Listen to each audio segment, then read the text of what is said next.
A 16-year-old boy took a cleaning job at a rundown biker garage to help his grandmother pay rent. While clearing out a dusty storage room, he found a hidden panel in the wall. Behind it sat a locked metal box containing photographs, newspaper clippings, and a leather jacket with a phoenix rising from flames. One photograph stopped his heart cold. His mother, the woman who supposedly died in a house fire when he was 6. She stood among bikers wearing that same jacket, her eyes burning with an intensity he'd never seen. The garage owner found him frozen. Then he spoke 6 words that shattered everything Ethan believed. "Your mother burned down more than houses. Kid, you missed a spot." Ethan Cole looked up from the oil-stained concrete. A biker with a salt and pepper beard pointed at a puddle near the tool rack. "Got it." Ethan dragged the mop over. "Storage room needs clearing next. Boxes, old parts. Stack them by the back door." "Yes, sir." The bearded man raised an eyebrow. "Don't call me sir. Makes me feel old." "What should I call you, Stone?" The man turned and walked away. "And don't break anything back there." Ethan grabbed a flashlight and headed toward the storage room. His back already ached from 3 hours of scrubbing floors, but he couldn't complain. $40 cash, no questions asked. His grandmother needed the money for her heart medication, and jobs for 16-year-olds weren't exactly falling from trees. The storage room was worse than he'd expected. Darker, dustier, shelves crammed with decades of accumulated junk. He sneezed twice before reaching the first box. "Rusted chains," he muttered, dragging a crate toward the door. "Broken spark plugs. Who keeps this stuff?" He was reaching for another box when his flashlight beam swept across the far wall. Ethan stopped. Something was wrong with that wall. The paint was slightly off color, the texture different. He stepped closer and ran his fingers along the edge. A seam, hidden but there. "Don't do it," he whispered to himself. "Not your business. Just clean and go home." But his fingers were already prying at the edge. The panel came loose with a groan. Behind it sat a metal box, rusted at the corners but locked tight. Ethan's heart pounded as he pulled it out. The lock was old, cheap. He found a screwdriver on a nearby shelf and jimmied it open in under a minute. Inside, he found photographs, newspaper clippings, and a leather jacket with a phoenix embroidered on the back. His hands trembled as he lifted the first photograph.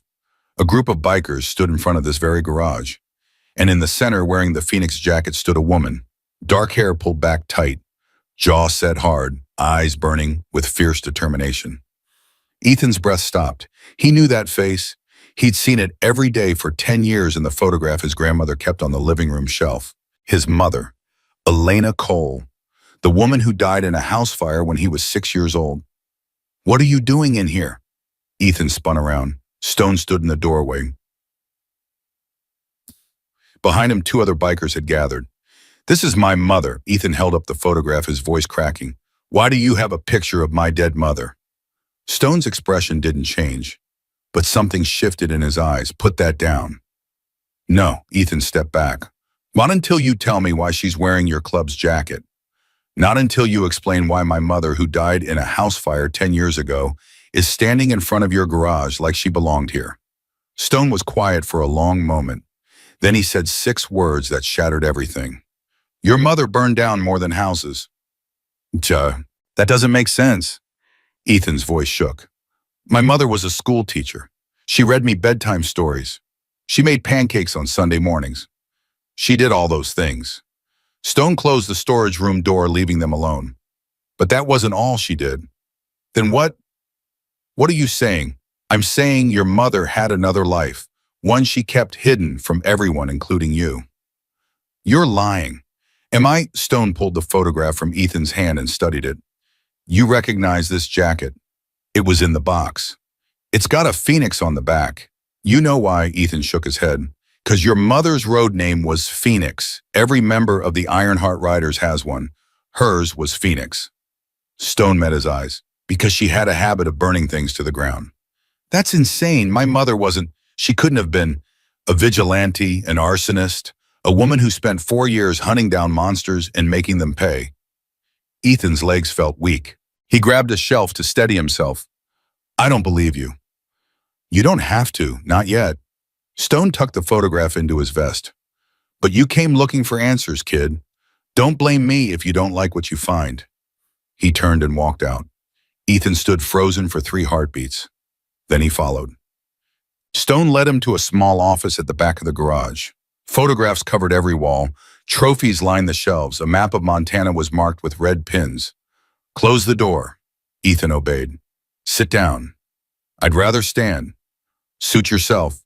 Stone lowered himself into a chair behind a cluttered desk. What did your grandmother tell you about your mother's death? There was a fire in our old house. Mom was inside. She did not make it out. And you believe that? Why wouldn't I? I was 6 years old.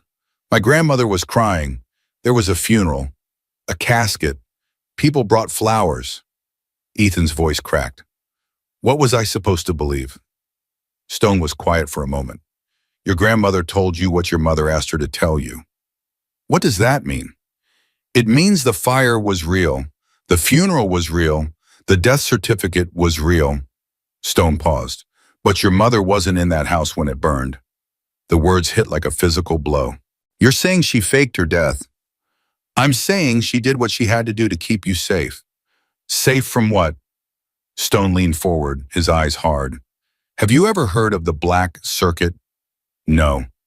Good, that means your mother's sacrifice worked. Stone stood and walked to the map on the wall. The Black Circuit is a trafficking network. They operate across 7 states. They pick up runaways, troubled kids, teenagers nobody's looking for.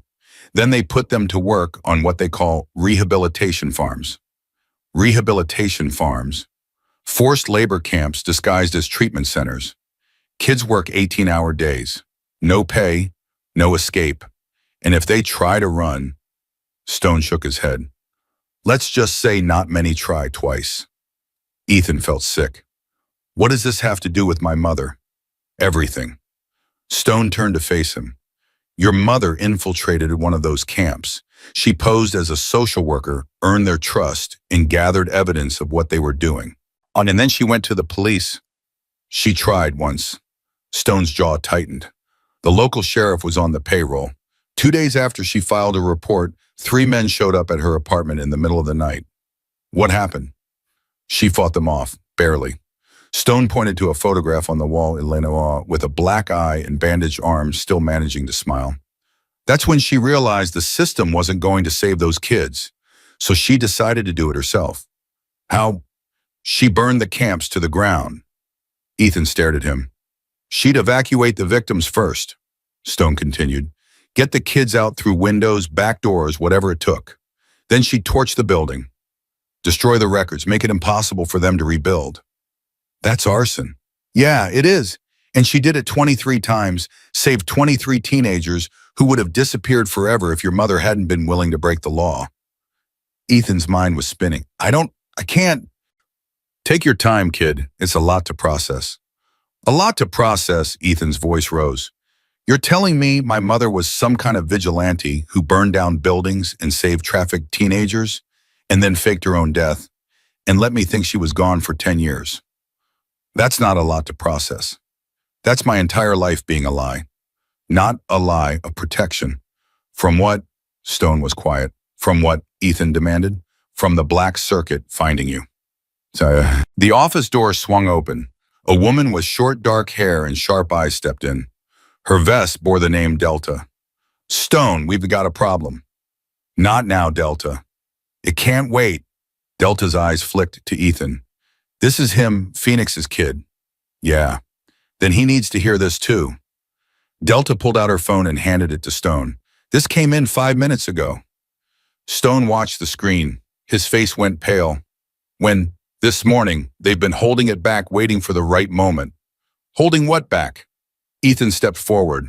What's on that phone? Stone and Delta exchanged glances. Show him, Delta said quietly. He deserves to know. Stone turned the phone toward Ethan. A video played. A concrete room with gray walls. A woman sat on a metal chair, her wrists bound. Her face was gaunt, her hair matted, her eyes hollow. But Ethan recognized her. Even through the bruises and the dirt and the exhaustion, his mother, Elena Cole, Phoenix. She held a newspaper with yesterday's date, and then she spoke. Stone, they know about my son. They know Ethan found the box. They're coming for him. The video ended. Ethan couldn't breathe. She's alive. She's been alive this whole time, kid. Stone's voice was heavy. And she's been a prisoner of the Black Circuit for 2 years. So? 2 years, Ethan's voice came out strangled. 730 days, Delta confirmed. She came out of hiding to rescue one more kid, a 14-year-old girl named Sarah. She got the girl out, but she didn't get out herself. And you just left her there. We tried to rescue her. Stone's jaw tightened. Twice. Lost 3 good men. They moved her after each attempt. Now they keep her location secret. Then how do you know she's still alive? Because they send us proof once a month. Stone's hands clenched. To keep us paying. Paying up a ransom. We have been paying ransom for 2 years to keep her breathing. Ethan felt the room tilt. His mother was alive. She'd been alive this whole time. And she'd been suffering in a concrete cell while he went to school and complained about homework and thought she was dead. I'm going to be sick. Bathrooms down the hall. Ethan ran. He made it to the toilet just in time. When he was done, he sat on the cold floor, his forehead pressed against the wall, trying to make sense of a world that had stopped making sense. His mother was Phoenix. She'd saved 23 teenagers. She'd faked her death to protect him. And now she was a prisoner. A knock on the door. Kid, you okay in there? Ethan wiped his mouth and stood up. No, he said honestly. I'm not okay. He opened the door. Stone stood outside, his expression unreadable. I need to call my grandmother. That's not a good idea right now. Why not? Stone hesitated. Tell me, Ethan said. No more secrets, no more protecting me. Just tell me the truth. The Black Circuit knows about you now. That video proves it, which means they're watching everyone connected to you, including my grandmother. We've had eyes on her house since the video came in. There are 2 vehicles parked outside. Men inside, waiting. Ethan's blood went cold. They're going to take her. They're going to try to use her to get to you. Stone put his hand on Ethan's shoulder, but we're not going to let that happen. I've already sent a team to extract her. She'll be at a safe house within the hour. Does she know about all of this? She's known since the beginning, kid. She's the one who helped your mother disappear. Another blow, another revelation. Everyone's been lying to me, Ethan whispered. My whole life. Not lying, protecting. What's the difference? Stone didn't answer. 20 minutes later, Ethan's phone rang, a number he didn't recognize. Answer it, Stone said. It's been routed through secure channels. Ethan pressed accept. Hello? Ethan, Margaret's voice trembled through the speaker. Baby, what's happening? There are men here. They say they're taking me somewhere safe. Grandma, listen to me. Those men are friends. You need to go with them. Friends? What friends? What have you gotten yourself into? I found out about Mom. Ethan's voice cracked. The real story. Silence. A long, terrible silence. Oh, Ethan, Margaret's voice broke. I prayed you'd never have to know. Why didn't you tell me all these years? Why didn't you? Because your mother made me promise. She said the only way to keep you safe was to let you believe she was gone. Margaret was crying now. She said if you knew the truth, you'd come looking for her, and they'd be waiting. She was right. Ethan closed his eyes. I would have. Baby, listen to me. Whatever these people are telling you, whatever they're asking you to do, please be careful. Your mother gave up everything so you could have a normal life. Don't throw that away. It's too late for that, Grandma. It's never too late. You can still walk away. You can still... Mom's alive. Margaret went silent. She's been a prisoner for 2 years. They've been holding her, hurting her, and now they know about me. Ethan's jaw tightened. I'm not walking away. I'm bringing her home. Ethan, no, please. You don't know what these people are capable of. Then it's time I learned. He hung up. Stone watched him with an expression Ethan couldn't read. She tried to talk you out of it. Yeah, but you're still here. Where else would I be? Stone almost smiled. You really are her son. The main garage had transformed. Bikers who'd been working on engines were now gathered around a large table covered with maps and laptops. The casual atmosphere was gone, replaced by something harder, more focused. "Everyone," Stone announced. "This is Ethan, Phoenix's kid." The room went quiet. Ethan felt every eye on him. A massive bald man near the back crossed his arms. His vest read Marcus. "He's a liability." "Marcus Latoma, no Stone, let me finish." Marcus stepped forward. "We've been fighting this war for 20 years. We've lost good people, real people. And now you want to bring a 16-year-old civilian into the middle of it." "I'm not a civilian," Ethan said. "I'm her son." "That makes it worse, kid. That makes you the biggest target in this room." "Then teach me to stop being one." Marcus laughed bitterly. "You can't learn 20 years of survival in 3 days. My mother learned it. Her blood runs in my veins." The room went still. Marcus stared at Ethan for a long moment. Something flickered in his eyes. "She said the same thing," he muttered, "right before her first mission." "And she survived?" "Barely. She came back with 2 cracked ribs and a knife wound in her shoulder." Marcus shook his head. "But yeah, she survived." A younger woman with a sleeve of floral tattoos spoke up. Her vest read Raven. "He stays. We need all the help we can get." "Help? What's he going to do, mop them to death?" "I can do more than mop," Ethan stepped forward. "I can learn, I can listen, and I can be the one thing you don't have." "Which is bait." Stone grabbed Ethan's arm. "That's not happening." "Why not? They want me. They sent a video saying they're coming for me." Ethan pulled free. "So let them come. And while they're focused on me, you rescue my mother." "That's suicide," Delta said quietly. "It's strategy." "It's the same thing, kid." Raven was typing rapidly on her laptop. "Actually, it's not the worst idea." Marcus spun toward her. "Are you serious? Think about it. They've kept Phoenix's location secret for 2 years. We've tried everything, surveillance informants hacking their communications. Nothing's worked." Raven looked up. "But now they want to trade Ethan for Phoenix, which means they have to move her somewhere accessible. And when they move her," Stone said slowly, "they leave a trail." "Exactly." Ethan looked around the room. "So we make them think I'm cooperating. We agree to their terms, show up at the exchange point. And while they're focused on me, another team extracts my mother." "And what happens to you?" Delta asked. "I'll figure something out." "That's not a plan. That's a prayer." "Then help me turn it into a plan." Marcus was shaking his head. "This is insane. He's 16 years old." "I was 14 when Phoenix pulled me out of a pit," said a voice from the back. Everyone turned. A young woman stepped forward, early 20s with a scar running down her left arm and eyes that had seen too much.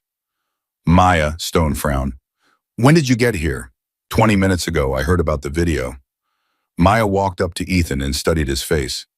"You look like her. Same eyes, same stubborn jaw. You knew my mother. She saved my life." Maya's voice was steady. "I was 14. They'd had me for 8 months. I'd given up hope. And then one night this woman appeared out of nowhere. She killed the lights and took out 3 guards and carried me out on her back."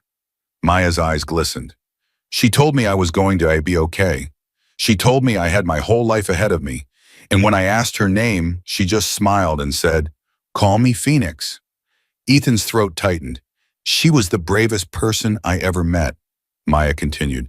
"And if her son wants to help bring her home, I say we let him."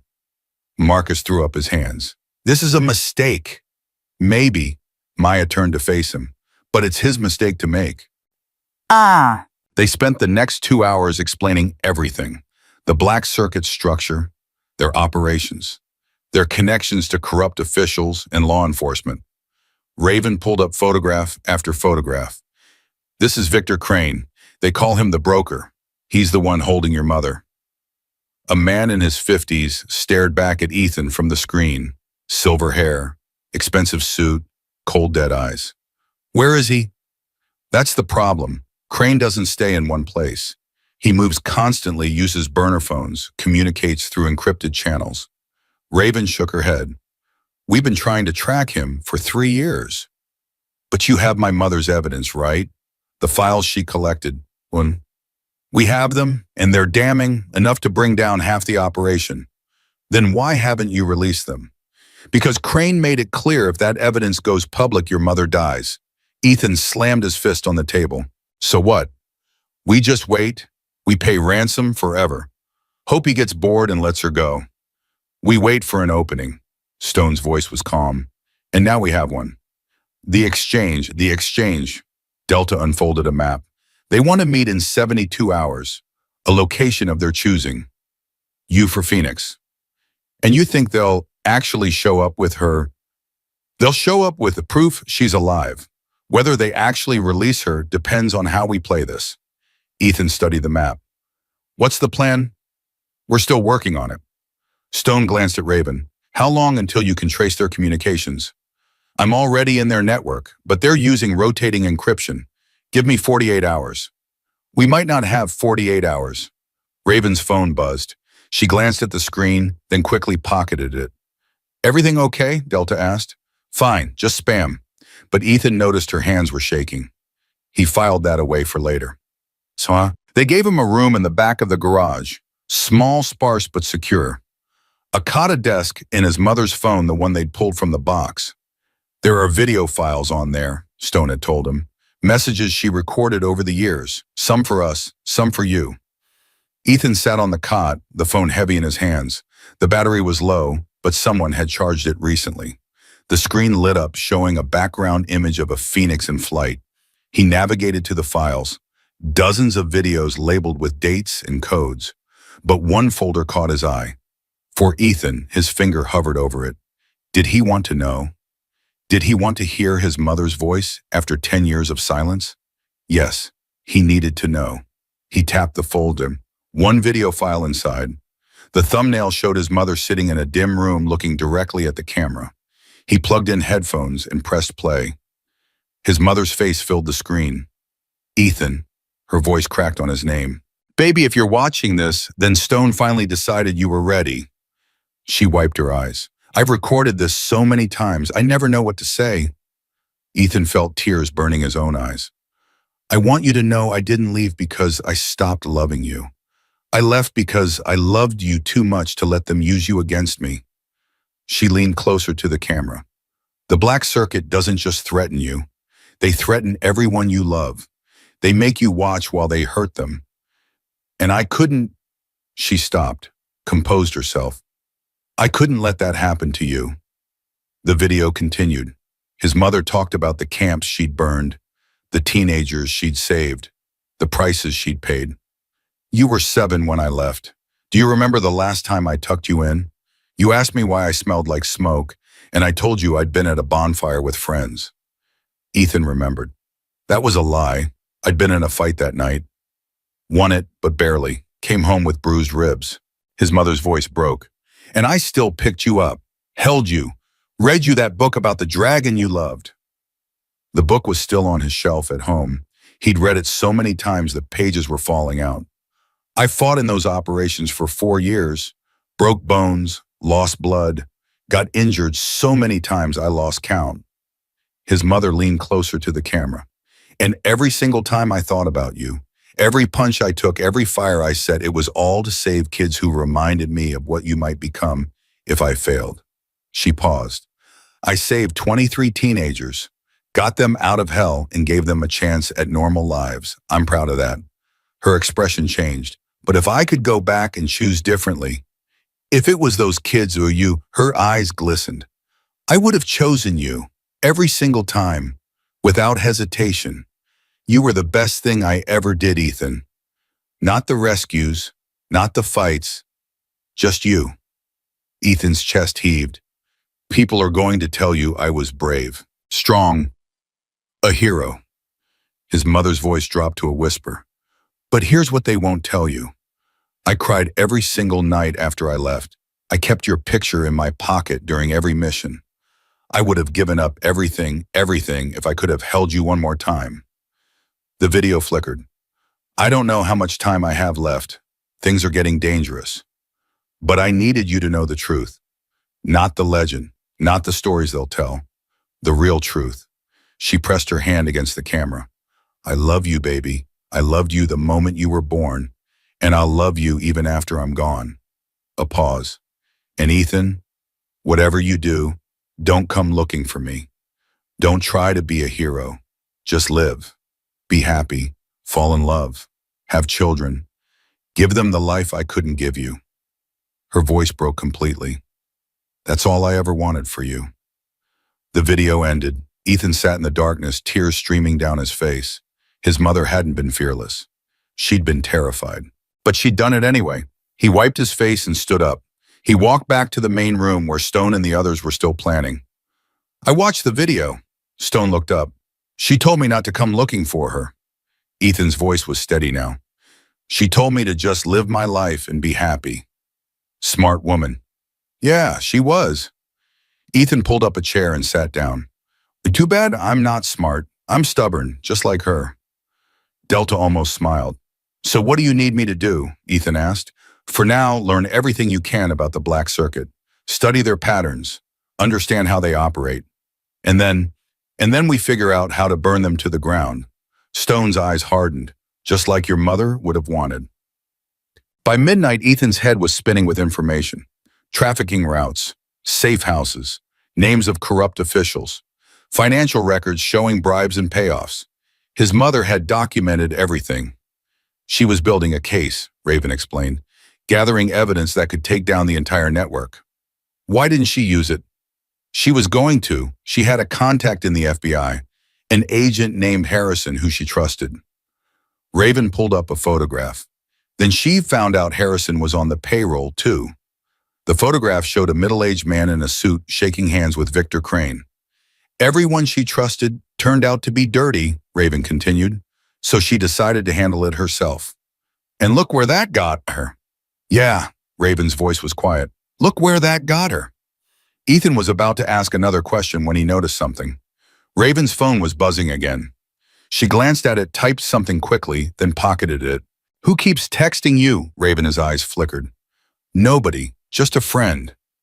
At midnight, I have night owl friends. Something about her answer didn't sit right, but before Ethan could press further, Stone called everyone together. Listen up, we just got word from our contacts. The Black Circuit is demanding a response within 24 hours. Either we agree to the exchange or they start sending pieces of Phoenix. Ethan felt his stomach drop. Pieces. Stone didn't elaborate. He didn't need to. We're agreeing to the exchange, Stone continued, but we're doing it on our terms. Delta Y need you to coordinate the extraction team. Raven, keep working on tracking their yacht communications. Marcus, I need you to secure the perimeter. And me? Ethan asked. Stone turned to face him. You're going to play the bait, but you're not going in alone. He gestured to Maya. She's going with you, as your handler. Handler, someone to keep you alive when things go sideways. Maya stepped forward. And trust me, kid, things always go sideways. Great. Ethan took a deep breath. So what's the plan? We'll brief you in the morning. For now, get some sleep. You are going to need it. Ethan nodded and headed back to his room, but before he could close the door, his phone buzzed. Not his mother's phone, his regular phone. A text from an unknown number. Ethan's blood ran cold as he read the words. We know where your grandmother is. We know where you are. The garage won't protect you. Come alone to the old mill at midnight tomorrow, or everyone you love dies. P.S. Ask Raven who she's been texting. Ethan stared at the screen. Then he looked back toward the main room where Raven was still typing on her laptop, her phone beside her. His mind raced. Was Raven the leak?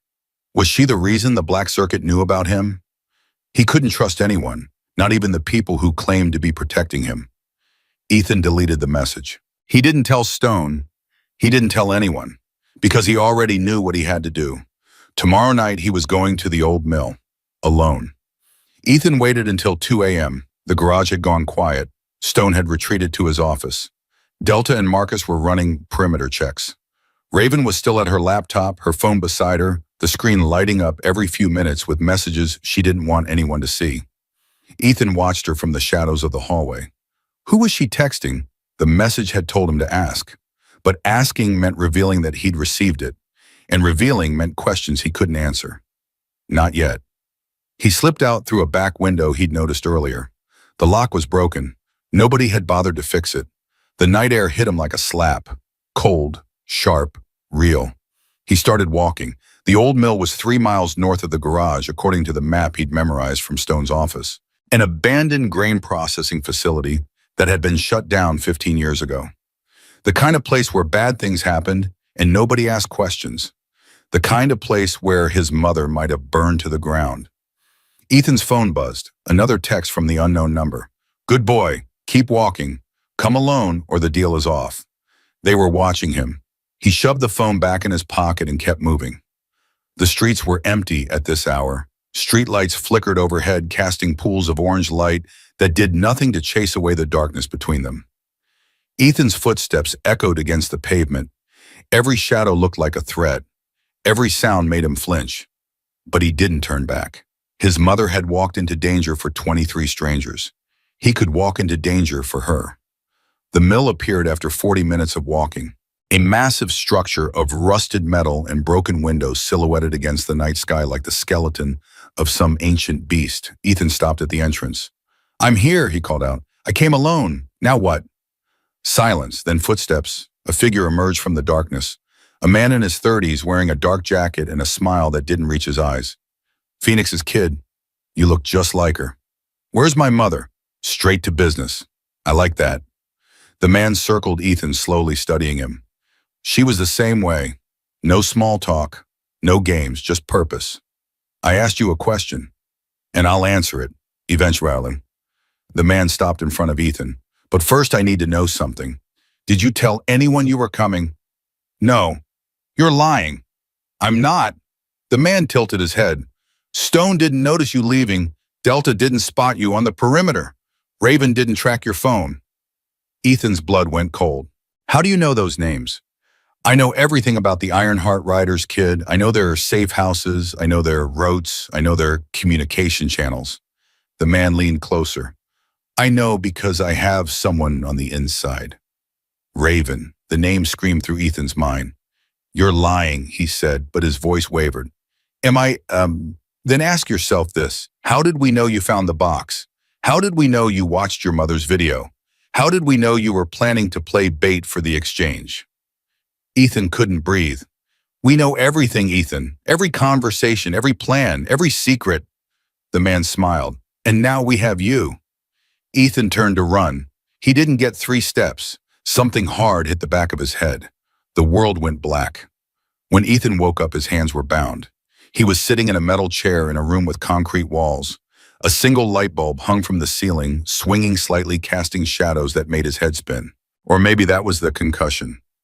He's awake. Ethan looked up. The man from outside stood in front of him. Behind him, 2 others flanked the door. Welcome back, kid. How's the head? Where am I? Somewhere safe, for us anyway. The man pulled up a chair and sat facing Ethan. Let's talk. I have nothing to say to you. That's fine. I'll do the talking. The man leaned back.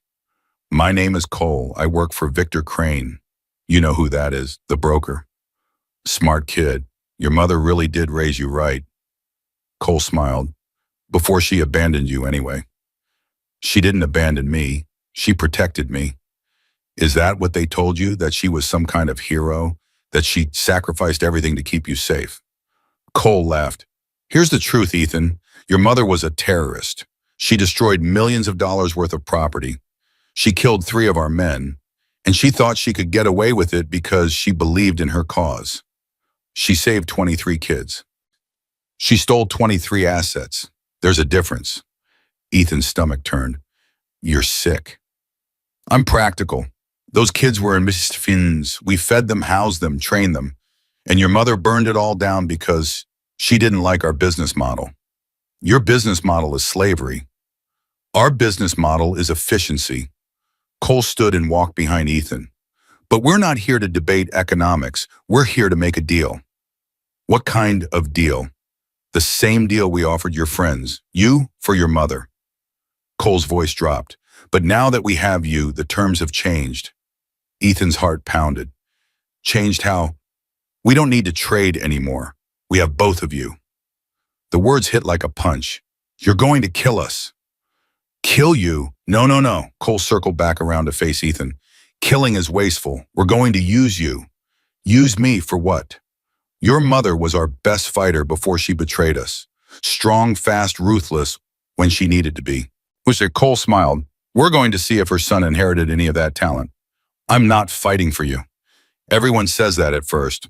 They all change their minds eventually. I won't. You will.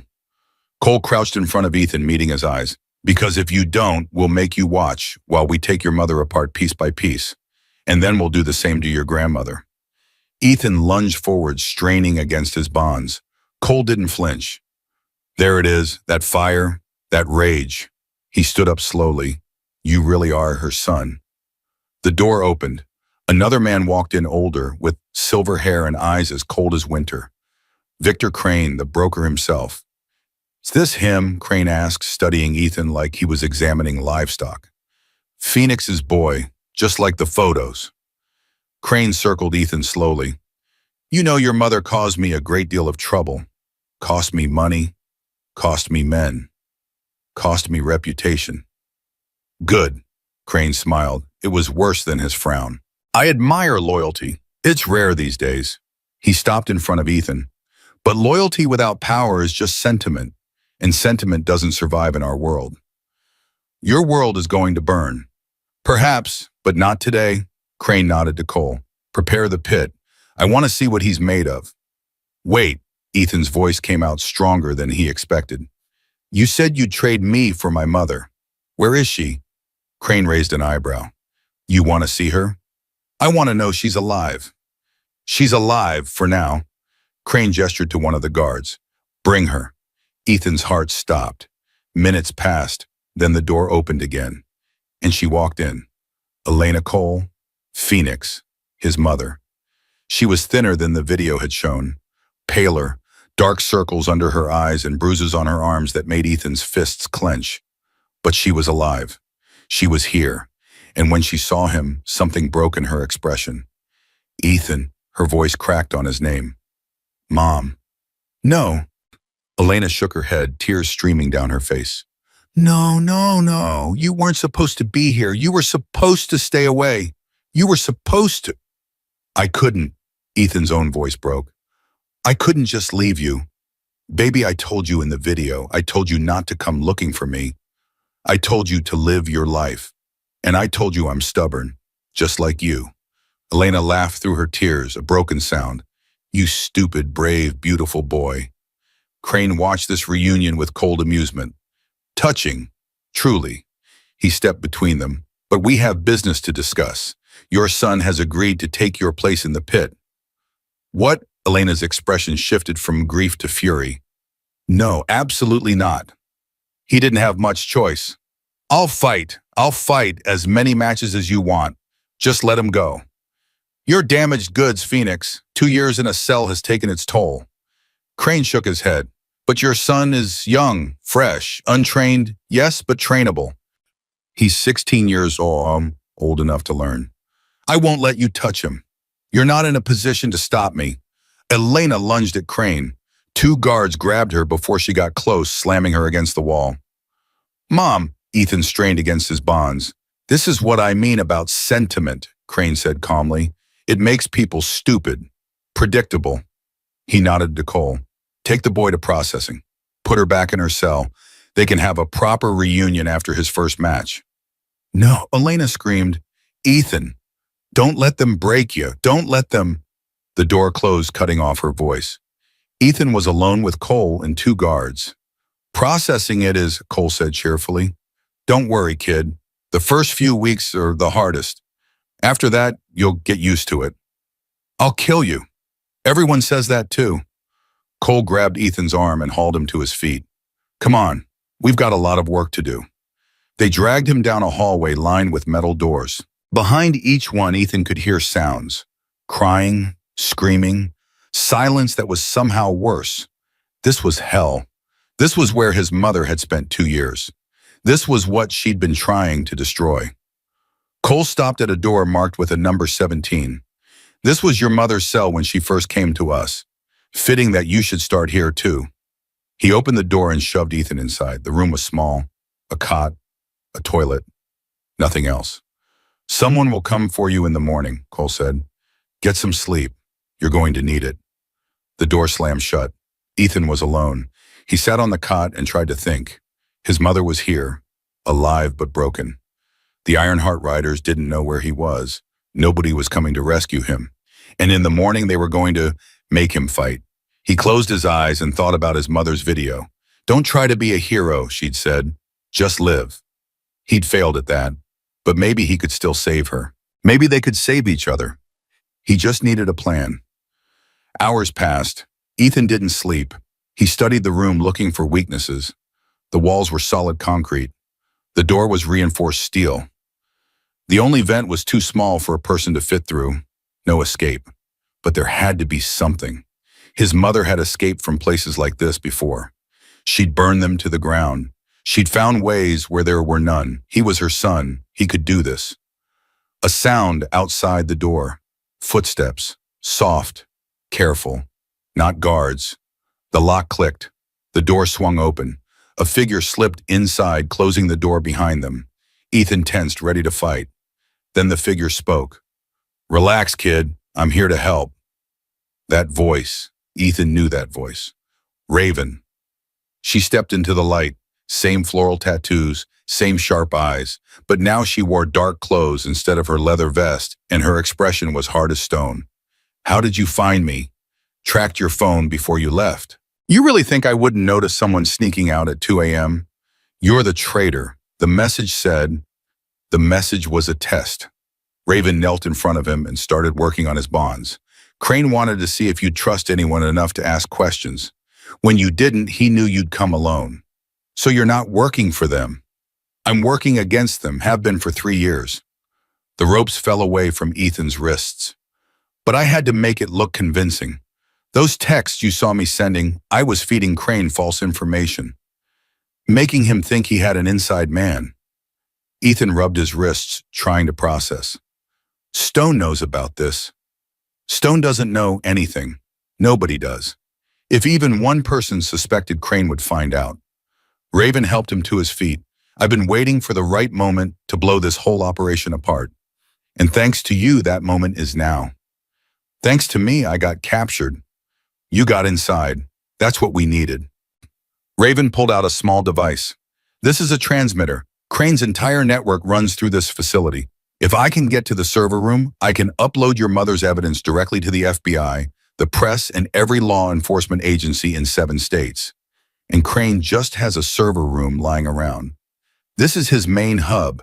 The old mill was a decoy. This place," Raven gestured around them, "this is where everything happens. The fights, the trafficking, the money laundering. All of it." Ethan's mind raced. "My mother? Where is she?" 3 floors up, cell block C. Raven checked her watch. "We got about 20 minutes before the guards do their next round. That's enough time to reach the server room and get out. And then we burn this place to the ground." Raven met his eyes, just like Phoenix would have wanted. Ethan nodded. "Let's go." They moved through the facility like ghosts. Raven knew every corridor, every camera blind spot, every guard rotation. She'd been studying this place for 3 years, waiting for this moment. "How long have you been undercover?" Ethan whispered as they climbed a stairwell. "Since I was 19. Crane's people recruited me for their tech division. They didn't know I was already working with a federal task force." "Federal task force?" I thought the FBI was compromised. "Some agents are. Most aren't. We've been building a case for years, but we never had enough evidence to move." Raven paused at a landing, checking the corridor beyond. "Your mother's files changed everything. When Stone cracked her phone, I knew we finally had what we needed." "Then why didn't you release it?" "Because Crane would have killed her, and everyone else she saved." Raven's jaw tightened. "I had to wait. Had to find a way to extract her first. And then you showed up. Sorry for ruining your plan." "You didn't ruin it. You accelerated it." Raven moved forward. "Cell block C is through here." They emerged into a corridor lined with metal doors, just like the one Ethan had been in, but older. "Grimmier. Which cell?" "Oh, last one on the right." They reached the door. Raven pulled out a key card. "Where did you get that?" "Cole's pocket. He really should be more careful." The lock beeped. The door swung open. Elena looked up from her cot. When she saw Ethan, her face went pale. "No, they said they were taking you to processing." How did you... We're leaving, Mom. Ethan crossed the room and helped her stand. All of us, right now. Elena noticed Raven for the first time. Her eyes narrowed. Who are you? A friend. I don't have friends I don't recognize. My name is Sarah. Raven stepped forward. Sarah Chen, you rescued me from a camp in Nevada when I was 14. Elena went still. Sarah, little Sarah, who was afraid of the dark. Not so little anymore. Raven smiled, and not so afraid. You saved my life, Phoenix. Now it's my turn to save yours. Elena's eyes filled with tears. I thought they told me all my rescues had been found, that Crane had killed them. They lied. Most of us are alive, and we've been waiting for this moment for years. Elena looked at Ethan. You found them, the people I saved. They found me. Ethan took his mother's hand. And they're not going to let you die in here. Elena squeezed his fingers. I'm too weak to run, baby. I haven't eaten properly in months. I can barely walk. Then I'll carry you. You can't carry me and fight at the same time. I won't have to. Raven checked her watch. The extraction team should be hitting the perimeter right about now. An explosion rocked the building. Alarms started screaming. That's our cue. Raven pulled out a radio. Stone, we're in position. Cell block C. Copy that. Delta's team is breaching the east entrance. Marcus has the north. Get to the server room and upload those files. On my way, ETA 5 minutes. Make it 3. This place is about to become a war zone. Another explosion, closer this time. Can you walk? Ethan asked his mother. I can try. He put her arm around his shoulder and took most of her weight. Let's move, Raven said. They ran. The facility had descended into chaos. Guards sprinted past them, heading toward the explosions. Prisoners screamed behind locked doors. The alarms were deafening. Raven led them through a maze of corridors, ducking into alcoves whenever footsteps approached. Server room is 2 floors down, she said. Once I upload the files, everything Crane has built comes crashing down. And my mother, Stone's meeting us at the extraction point. He'll get her out while I handle the upload. Elena gripped Ethan's arm. Baby, listen to me. If this goes wrong, it won't. If it does, I need you to run. Don't try to save me. Don't try to be a hero. Just run. Mom, promise me, Ethan. He looked into her eyes, the same eyes he saw in the mirror every morning. I promise I'll do whatever it takes to get us both out of here. That's not what I asked. It's the best I can give. Elena almost smiled. Stubborn. I learned from the best. They reached a stairwell. Raven went first, checking corners with a gun Ethan hadn't realized she was carrying. Clear. Let's go. They descended. 1 floor, 2 floors. The server room was at the end of a long corridor. Heavy doors, biometric lock. This is as far as I can take you, Raven said. Stone's waiting at the east emergency exit. Down this hall, take the second left, follow the signs. You're not coming. I have to upload the files. It'll take 3 minutes. Raven handed Ethan her gun. Can you shoot? I've never held a gun in my life. Point. Pull trigger. Don't point at anything you don't want to kill. Raven pressed her keycard against the biometric panel. 3 minutes. If I'm not at the exit by then, leave without me. Raven. Sarah. My name is Sarah. She smiled. And this is what I've been waiting for my whole life. Now go. She disappeared into the server room. Ethan turned to his mother. Can you make it? I'll make it. They ran. Second left. Follow the signs. The corridor stretched ahead of them, emergency lights, flashing alarms still screaming. 20 feet to the exit.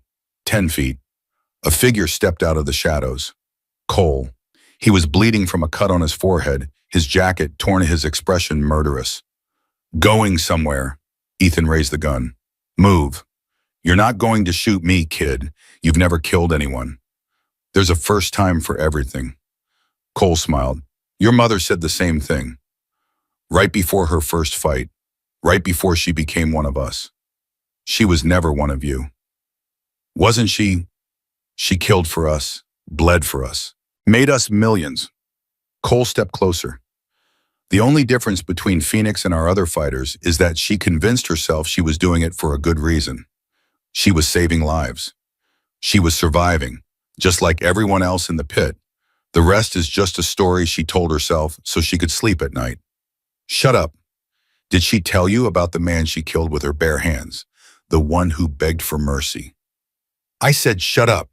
He had a family, kids, and your mother crushed his throat because he was between her and the exit. Ethan's hands were shaking. The gun was heavy. He couldn't do this. He couldn't. Elena stepped forward. He was a guard, she said quietly. He'd beaten 3 children to death the week before. He'd have killed more if I hadn't stopped him. Cole's smile faltered. Phoenix, I didn't realize you could still stand. I can do more than stand. Elena moved so fast Ethan barely saw it. One moment she was leaning on him. The next she had Cole's gun arm twisted behind his back and his own weapon pressed against his skull. I spent 18 months fighting in your pits, she said, her voice cold. You think 2 years in a cell made me forget? You won't kill me. You're not that person anymore. You're right, I'm not. Elena pulled the trigger. The shot went wide, punching into the wall inches from Cole's ear. He screamed and dropped to his knees. But I am someone who will kneecap you and leave you here to burn. She hit him in the temple with the gun's grip. Cole collapsed. Elena swayed. Ethan caught her. Mom, are you okay? I'm fine, just out of practice. She managed a weak smile. Let's go. They made it to the exit. Stone was waiting with 3 motorcycles and a van. Phoenix, his voice cracked. You're alive. Barely. Elena collapsed against the van. Get my son out of here.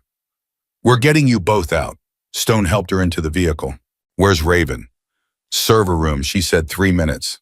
Stone checked his watch. That was 4 minutes ago. I'll go back. No. Stone grabbed Ethan's arm. Delta's team is sweeping the building. If she's not out by now.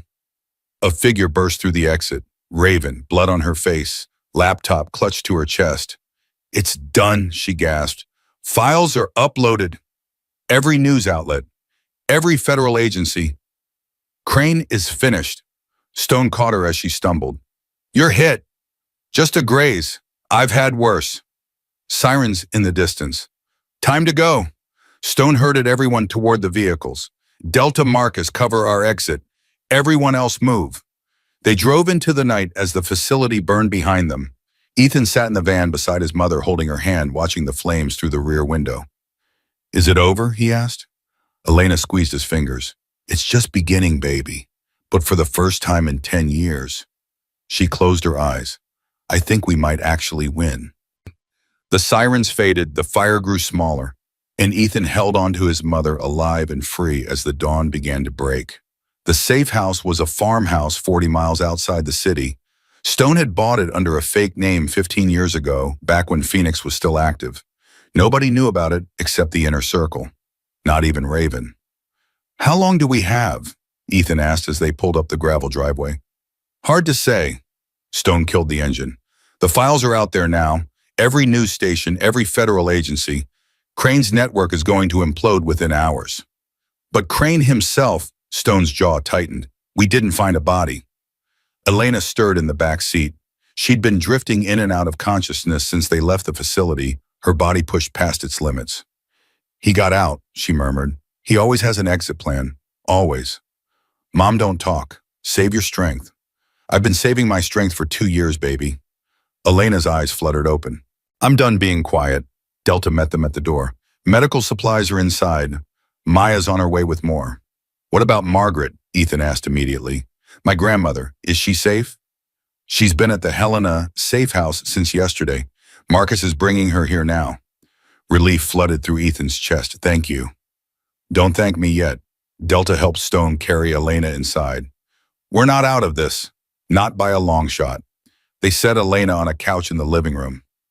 Raven disappeared to clean her wound. Stone started making calls.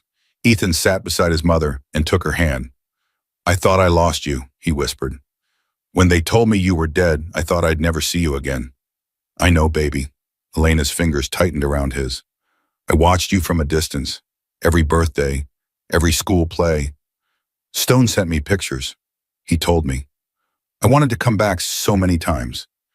Every single day I wanted to run home and hold you and tell you the truth. Tears slipped down Elena's cheeks. But they were watching. They were always watching.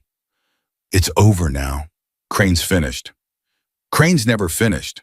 Elena's voice hardened. You don't understand Ethan. He's not just a businessman. He's a survivor. He's been running this network for 30 years. He's escaped raids, investigations, assassinations.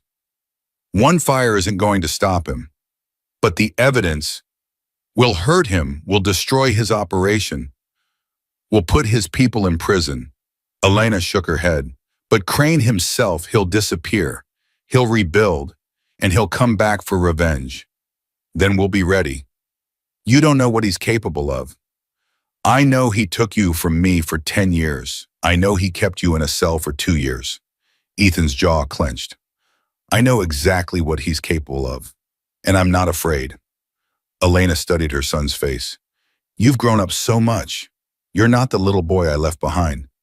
I'm still the same person, Mom, just older, just angrier. Anger is dangerous. So is love. Ethan squeezed her hand. That's what you taught me. That's why you did all of this. Before Elena could respond, Stone burst back into the room. We have a problem. What kind of problem? The news is running the story. Crane's network is all over the headlines. Federal agents are raiding his facilities across 7 states. Stone's face was grim, but Crane released a statement 20 minutes ago. A statement. Stone pulled up his phone and read aloud. The allegations against my organization are fabricated by domestic terrorists who have been targeting legitimate rehabilitation programs for years. I am cooperating fully with authorities and expect to be vindicated. In the meantime, I urge the public to remember that the real criminals are the vigilantes who have destroyed property, killed innocent workers, and kidnapped vulnerable youth from our care. Ethan felt sick. He's spinning it. He's making himself the victim. It gets worse. Stone scrolled down. He named your mother specifically, called her a dangerous fugitive, said she's responsible for multiple deaths and millions in property damage. That's insane. She was saving people. The law doesn't see it that way. Stone pocketed his phone. Phoenix destroyed 23 facilities. She admits to killing at least one person. On paper, she's exactly what Crane says she is. Elena pushed herself up on the couch. He's trying to shift focus. If the story becomes about me instead of about him, he can control the narrative. Can he actually do that? He's done it before. Elena's voice was bitter.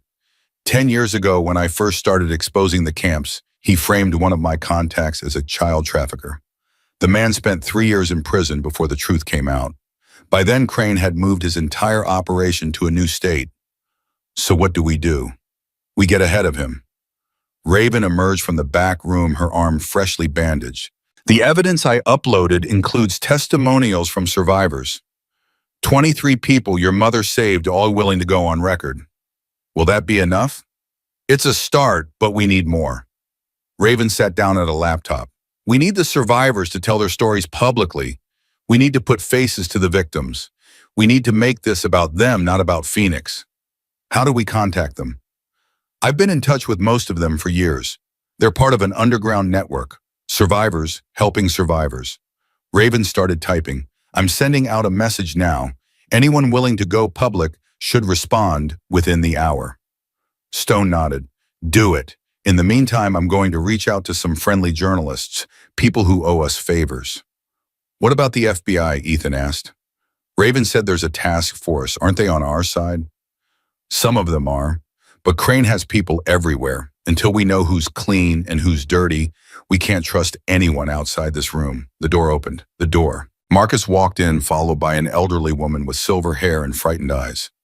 Grandma! Ethan crossed the room and embraced Margaret. Baby. Margaret held him tight, tears streaming down her face. Oh, thank God. Thank God you're safe. I'm okay. I'm fine. They told me you were taken. They told me Crane had you. Margaret pulled back to look at his face. What happened? What did they do to you? Nothing I couldn't handle. Ethan smiled. I'm tougher than I look. Margaret's eyes moved past him, to the couch, to Elena. Her face went white. Elena. Hello, Margaret. Elena's voice was soft. It's been a long time. Margaret released Ethan and walked slowly toward the couch. Her hands were trembling. They told me you were dead. They showed me a death certificate. They showed me ashes. I know, I'm sorry. Sorry, Margaret's voice cracked. I raised your son for 10 years believing his mother was gone. I watched him cry himself to sleep every night for the first year. I watched him grow up without you. And you're sorry. I didn't have a choice. There's always a choice. Not this time. Elena sat up straighter, wincing with the effort. They were going to take Ethan. They were going to put him in one of their camps and make him fight until he died. The only way to protect him was to disappear. You could have told me. If you knew, you would have looked for me, and they would have found you. Elena's eyes glistened. Keeping you in the dark was the only way to keep you both safe. Safe? Margaret laughed bitterly. You call this safe, men watching my house? Strangers dragging me out of my home in the middle of the night. My grandson walking into a trap to save a mother he thought was dead. Margaret, don't. Margaret held up her hand. I've spent 10 years mourning you. I've spent 10 years lying to that boy every single day. You don't get to apologize and make this better. The room went silent. Ethan stepped forward. Grandma, I know you're angry. You have every right to be. He put his hand on her shoulder. But she's alive. She's here. And right now we need to focus on keeping everyone safe. Can you be angry later? Margaret looked at him, then at Elena, then back at him. You really are her son, she said quietly. Same stubborn determination. Same inability to let things go. I learned from both of you. Margaret closed her eyes. Fine. I'll save my anger for later. She turned to Stone. What do you need me to do? For now, just stay here. Stay safe. Stone gestured to the room. We're going to be coordinating a media campaign. Survivors speaking out. Evidence being released. Everything we need to bury Crane once and for all. And if Crane comes for us, he won't find this place. You said that about the garage. Stone didn't have an answer for that. Raven's laptop pinged.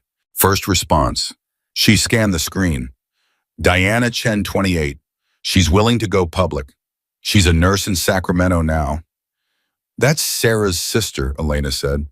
I rescued them both from the same camp. She wants to do a video interview. Says she's been waiting for this moment for 14 years. Another ping. Marcus Cole, not our Marcus, another one. 25. Teacher in Nashville. Raven smiled. He says, and I quote, "It's time the world knew what Phoenix did for us." Ping, ping, ping. The responses kept coming. Kevin Washington, 27, social worker in Detroit. Sarah Park, 30, owns a bakery in Portland. James Rivera, 24, EM'd in Phoenix, Arizona. He says it's fitting. Within an hour, 15 survivors had agreed to speak publicly. That's more than half, Raven announced, and more are still responding. Elena watched the names scroll across the screen. I never knew what happened to most of them. After I got them out, I had to disappear. I couldn't follow up, couldn't check in. Her voice broke. I didn't know if they were okay. They're more than okay, Mom, Ethan pointed at the screen. They're nurses and teachers and business owners. They have families, careers, lives, because of you, because of luck, because you were brave enough to do what nobody else would. Elena shook her head. I wasn't brave, I was desperate. I was angry. I saw kids suffering and I couldn't stand by. She looked at her hands. The first time I set a fire, I was terrified. I thought I'd get caught. I thought I'd go to prison. I almost didn't go through with it. What changed your mind? A 14-year-old girl named Maria. Elena's voice grew distant. She looked at me through a crack in a warehouse door and said, please don't leave us. And I knew I couldn't walk away.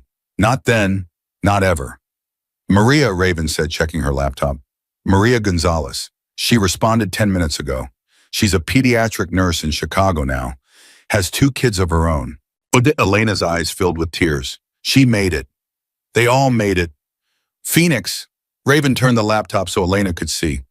Every single person you saved is alive. Most of them are thriving, and they want the world to know. Stone's phone rang. He answered, listened, and his face went pale. When? How many are you sure? Everyone stopped talking. Stone hung up. Crane just made a move. What kind of move? He released a list, names and addresses of everyone Phoenix rescued. Stone's voice was tight. He's telling his followers that these people were kidnapped from legitimate programs. He's calling for concerned citizens to bring them home. Ethan felt ice spread through his chest. He's targeting the survivors. Not just targeting, hunting. Stone started making calls. Delta Y needs security teams on all 15 confirmed survivors. Now, priority 1. We don't have enough people, Delta said. Then we make do. Nobody dies tonight. Raven was already typing furiously. I'm alerting everyone on the network, telling them to go to ground. What about the ones who already agreed to speak publicly? Ethan asked. Their names are out there now. We'll get to them. We have to. Stone grabbed his jacket. I'm heading to Sacramento. Diana Chen is the closest. I'm coming with you. No, you're staying here with your mother. My mother is safe. Diana isn't. Ethan, she's risking everything to help us. I'm not going to sit here while Crane's people hunt her down. Stone looked at Elena. He's your son. I know. Elena almost smiled. And he's not going to back down. Trust me. Stone swore under his breath. Fine. But you do exactly what I say. No hero moves. No running off alone. Understood. Understood.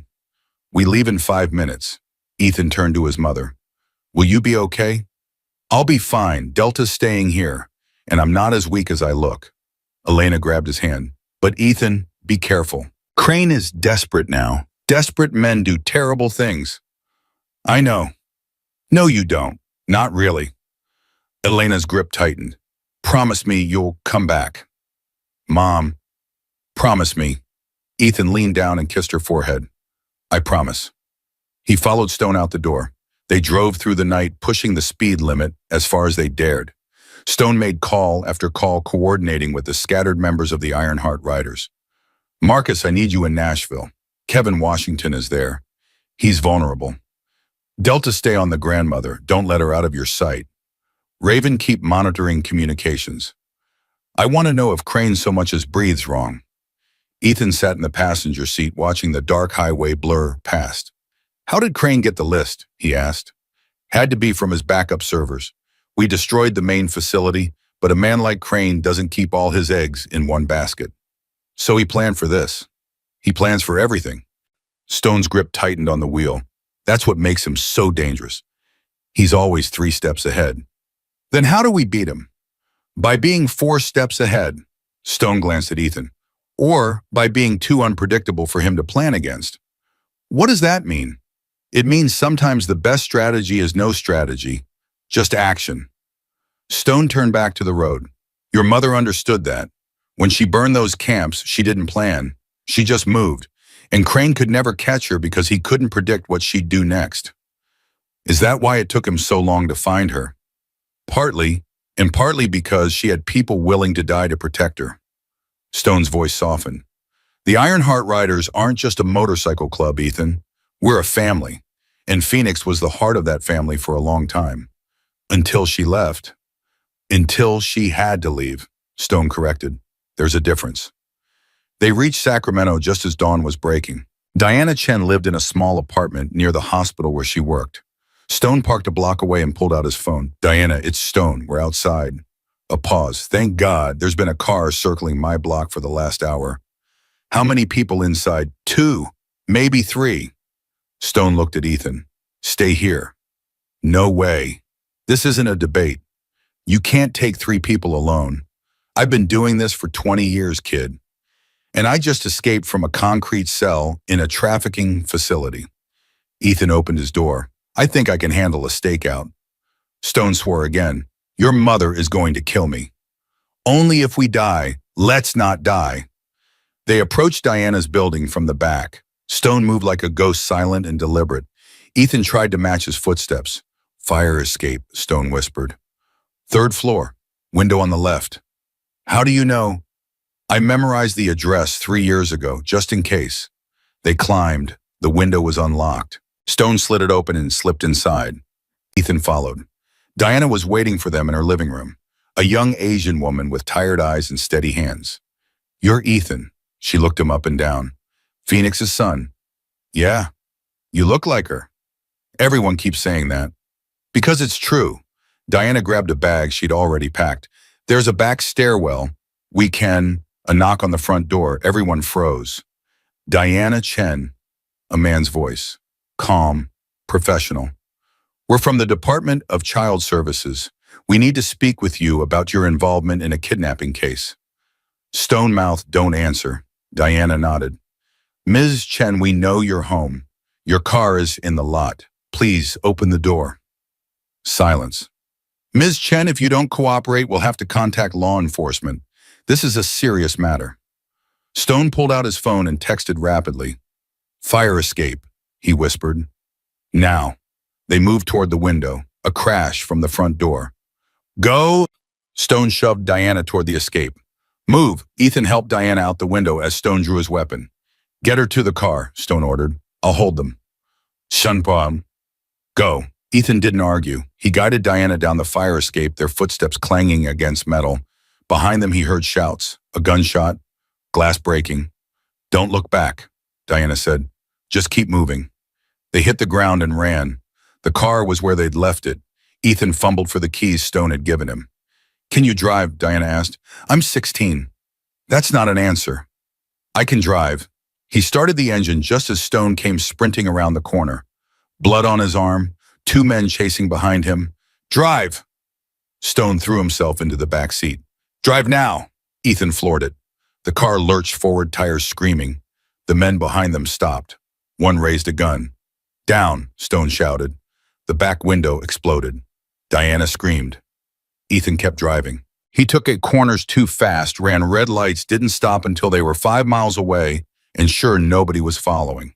Is everyone okay? He finally dared to ask. I'm fine. Diana was shaking but unhurt. Just a graze. Stone was pressing his hand against his arm. Been hurt worse. Ethan pulled into an alley and stopped. His hands were trembling. That was close. Too close. Stone wrapped his arm with a strip of his shirt. They knew we were coming. They were waiting. Help by I don't know, but I'm going to find out. Diana leaned forward between the seats. This is what she dealt with, isn't it? Your mother. This is what her life was like. Every day, Ethan said quietly, for 4 years. And she kept going. Yeah, she did. Diana was silent for a moment. I was 14 when she saved me. I'd been in that camp for 6 months. I'd given up hope. I thought I'd die there. Her voice steadied. And then this woman appeared out of nowhere. She set the building on fire and carried me out on her back. She told me I was going to be okay. She told me I had my whole life ahead of me. That sounds like her. She changed everything for me. Everything. Diana met Ethan's eyes in the rearview mirror. So whatever you need me to do to help her, to help all of us, I'm in. All the way. We need you to tell your story. Publicly. On camera. Then that's what I'll do. Stone finished bandaging his arm. We need to get back to the safe house. Regroup. Figure out how they knew we were coming. You think there's another leak? I don't know what to think anymore. Stone's face was grim. But someone is feeding Crane information. And until we find out who, nobody is safe. They drove back in tense silence. When they reached the farmhouse, Delta met them at the door. We have a problem. Another one. A big one. Delta's face was pale. Raven's gone. Ethan's blood ran cold. Gone? What do you mean, gone? She said she was going to check the perimeter. That was 2 hours ago. Her phone is off. Her laptop is still here. Delta stepped aside to let them in. She just vanished. Stone strode into the living room. Elena, did Raven say anything to you before she left? Elena was sitting up now, looking stronger, but her face was troubled. She got a call, stepped outside to take it. I assumed it was one of the survivors. Did you hear any of the conversation? Just the end. She said, I understand and I'll be there. Elena's eyes narrowed. You think she's the leak? I don't know what to think. Raven saved my life, Ethan said. She got me out of that cell. She uploaded the evidence. Why would she be working for Crane? Maybe she wasn't. Maybe Crane turned her. Stone started pacing. Or maybe she's been playing both sides from the beginning. That doesn't make sense. None of this makes sense. Stone stopped and faced the group. Someone told Crane we were going to Sacramento. Someone gave him the survivor list. Someone has been feeding him information about our movements. It could be anyone, Delta said. We have people scattered across 7 states. Any one of them could be compromised. But only a handful knew about Diana. Stone counted on his fingers. Me, Ethan, Raven, Elena, Delta, Marcus. Everyone looked at each other. You don't seriously think one of us is the traitor, Marcus said. I don't want to think that.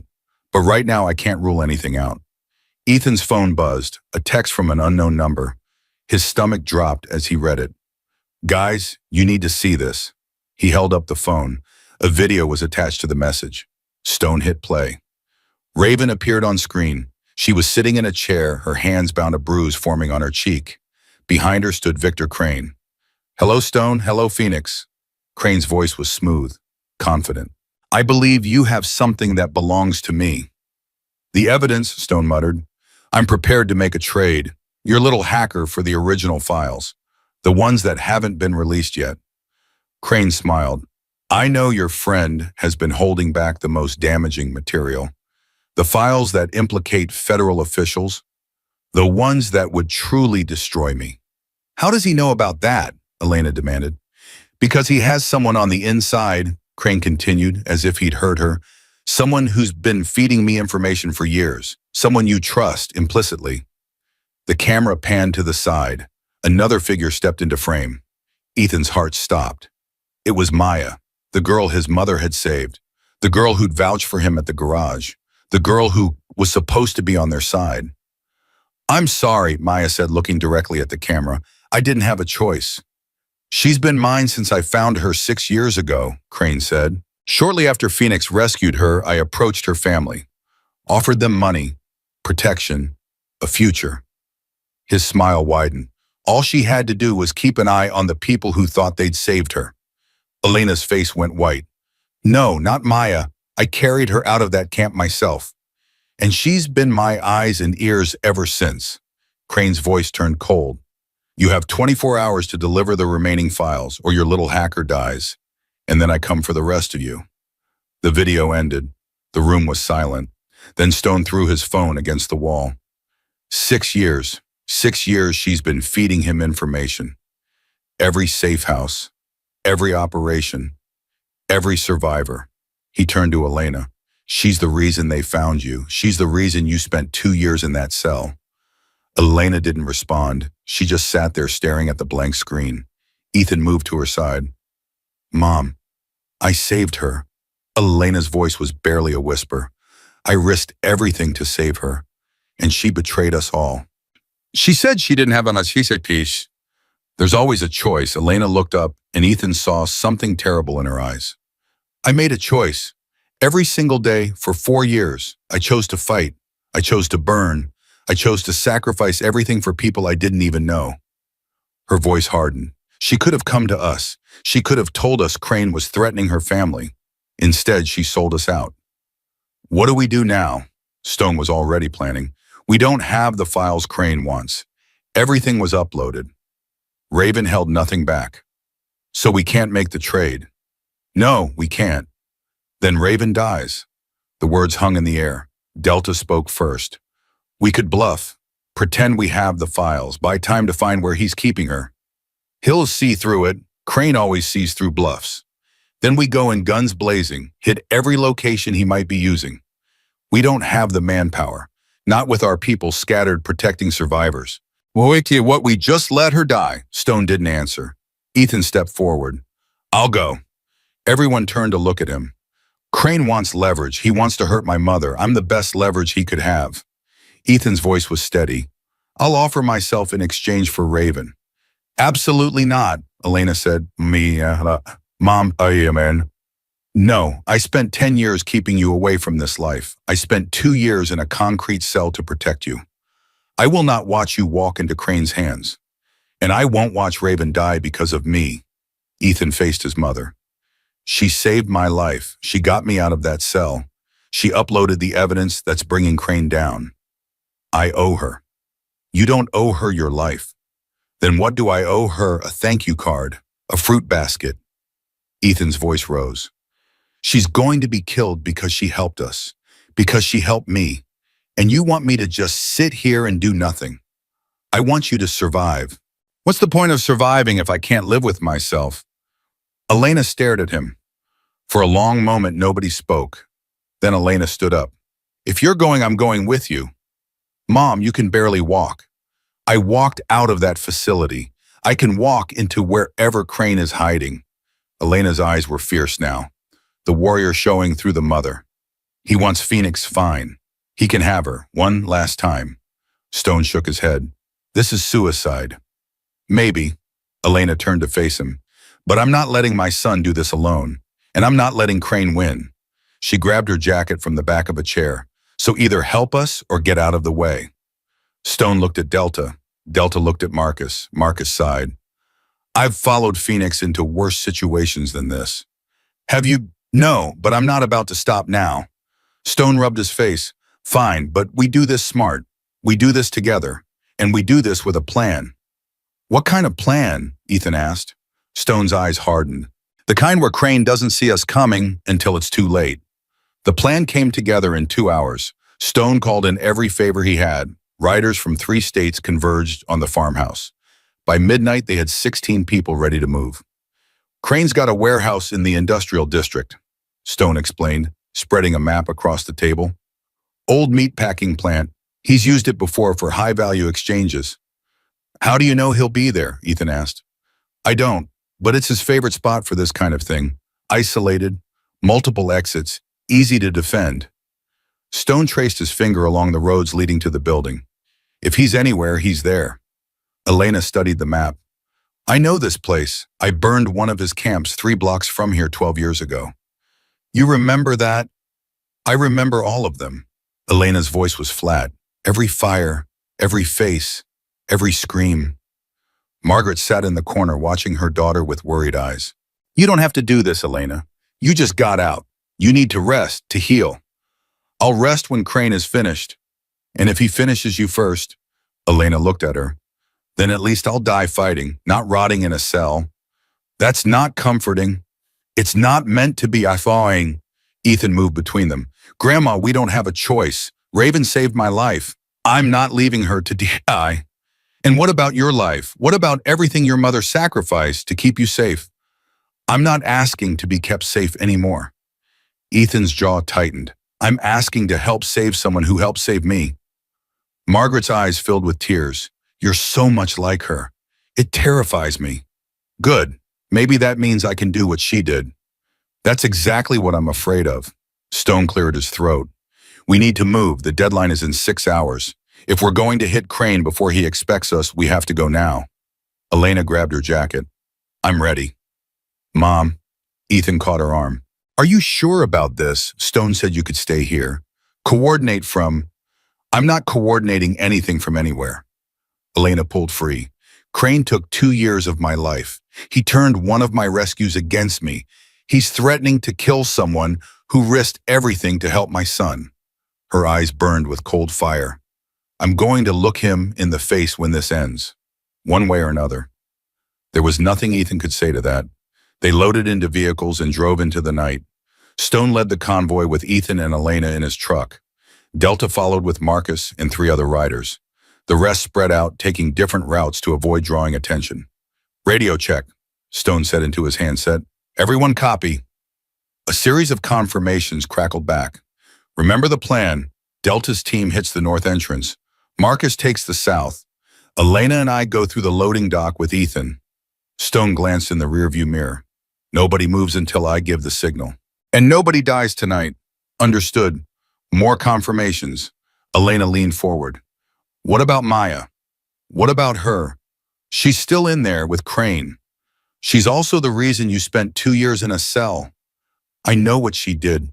Elena's voice was tight, but she was 14 when I saved her. Crane got to her family, threatened them, manipulated her. She paused. I'm not saying she's innocent. I'm saying she might not be beyond saving. After what she did, I've done worse. Stone was quiet for a moment. If she surrenders, we take her alive. If she fights... He didn't finish the sentence. Understood. They drove in silence after that. Ethan watched the city lights blur past the window. His mother sat beside him, her hands steady, her breathing calm. She'd done this before, many times. This was who she'd been before she became his mother. "Are you scared?" he asked quietly. "Terrified." "You don't look it." "I've had practice hiding it." Elena turned to face him. "Are you— Oh, yeah. Good. Fear keeps you alive. It's when you stop being scared that you make mistakes." "Is that why you got caught 2 years ago? You stopped being scared?" Elena was quiet for a long moment. "I got caught because I got sloppy. I'd been running for 8 years, hiding, looking over my shoulder every second of every day." She shook her head. "When I heard about Sarah, about the camp she was in, I moved too fast. Didn't plan, didn't prepare. I just went. And they were waiting. They were always waiting. I just stopped being careful enough to notice. Wait, that won't happen tonight." "No, it won't." Elena's hand found his in the darkness. "Because I have something to live for now, something I didn't have before." "What's that?" "A future with my son." Ethan squeezed her fingers. "We're going to get through this. We have to." The convoy slowed. "We're here," Stone announced. "Everyone in position. Radio silence until my signal." Ethan peered through the windshield. The warehouse loomed ahead of them, a massive dark shape against the night sky. A few lights glowed in the windows. Vehicles were parked near the entrance. "How many inside?" Elena asked. "Hard to say. Could be 10, could be 50. Stone killed the engine. Crane doesn't do anything small." "Then we don't either." They moved on foot, keeping to the shadows. Stone led the way with Elena close behind. Ethan followed, his heart pounding so loud he was sure everyone could hear it. They reached the loading dock without incident. Stone tested the door. Locked. "Can you pick it?" "Give me 30 seconds." Elena kept watch while Stone worked. Ethan tried to control his breathing. 25 seconds later, the lock clicked open. "We're in." They slipped inside. The warehouse was dark but not empty. Voices echoed somewhere deeper in the building. Footsteps on concrete. The hum of machinery. "This way." Stone moved through the shadows. "Crane's office is on the second floor." "How do you know?" "Because that's where he always is. Overlooking everything. Controlling everything." Stone's voice was bitter. "He likes to feel like a king." They climbed a metal staircase, moving slowly to avoid noise. At the top, a hallway stretched in both directions. Doors lined the walls. "Which one?" Ethan whispered. "End of the hall. The big one." They approached carefully. Voices from inside. Crane's smooth tone. Another voice softer. Female. Raven. She was alive. Stone held up 3 fingers. Countdown. 3, 2, 1. He kicked the door open. The room wasn't what Ethan expected. Crane sat behind a massive desk, looking perfectly composed despite the intrusion. Cole stood to his left, hand on his weapon. 2 other guards flanked the door, and in the center of the room, tied to a chair, was Raven. Bruised, bloody, but conscious. "Phoenix," Crane smiled. "I was wondering when you'd arrive." Stone raised his weapon. "Don't move." "I wouldn't dream of it." Crane leaned back in his chair. "You're outnumbered, Stone. You know that, right? I've been outnumbered before. And yet you keep coming back. It's almost admirable." Crane's eyes moved to Elena. "And you, my prized fighter, my greatest disappointment. How does it feel to be back where you belong?" "I never belonged to you." "Didn't you? You fought in my pits. You killed for my money. You were mine, Phoenix, until you decided to betray me." "I was never yours." Elena stepped forward. "And neither were the kids you trafficked. Neither was my son. Neither is anyone." "Your son." Crane's gaze shifted to Ethan. "The boy who walked into my trap to save his mother. The boy who escaped from my facility. The boy who thinks he can play hero." He smiled. "You're more like her than you know." "Thanks. I take that as a compliment." "You shouldn't. Being like Phoenix means burning bright and burning out. It means sacrificing everything for people who will never appreciate it. It means dying alone in a cell, wondering if any of it mattered." "She's not dead." Ethan's voice was steady. "She's standing right here, and she's going to watch you fall." Crane laughed. "Such confidence, such naivety." He stood slowly. Do you know how many people have threatened me over the years? How many have stood where you're standing and promised to destroy me? I don't care about them. I care about tonight. Tonight will end the same way all the other nights ended. Crane snapped his fingers. Cole. Cole raised his weapon. Stone raised his. Elena pulled out her own gun acquired from the safe house armory. Standoff.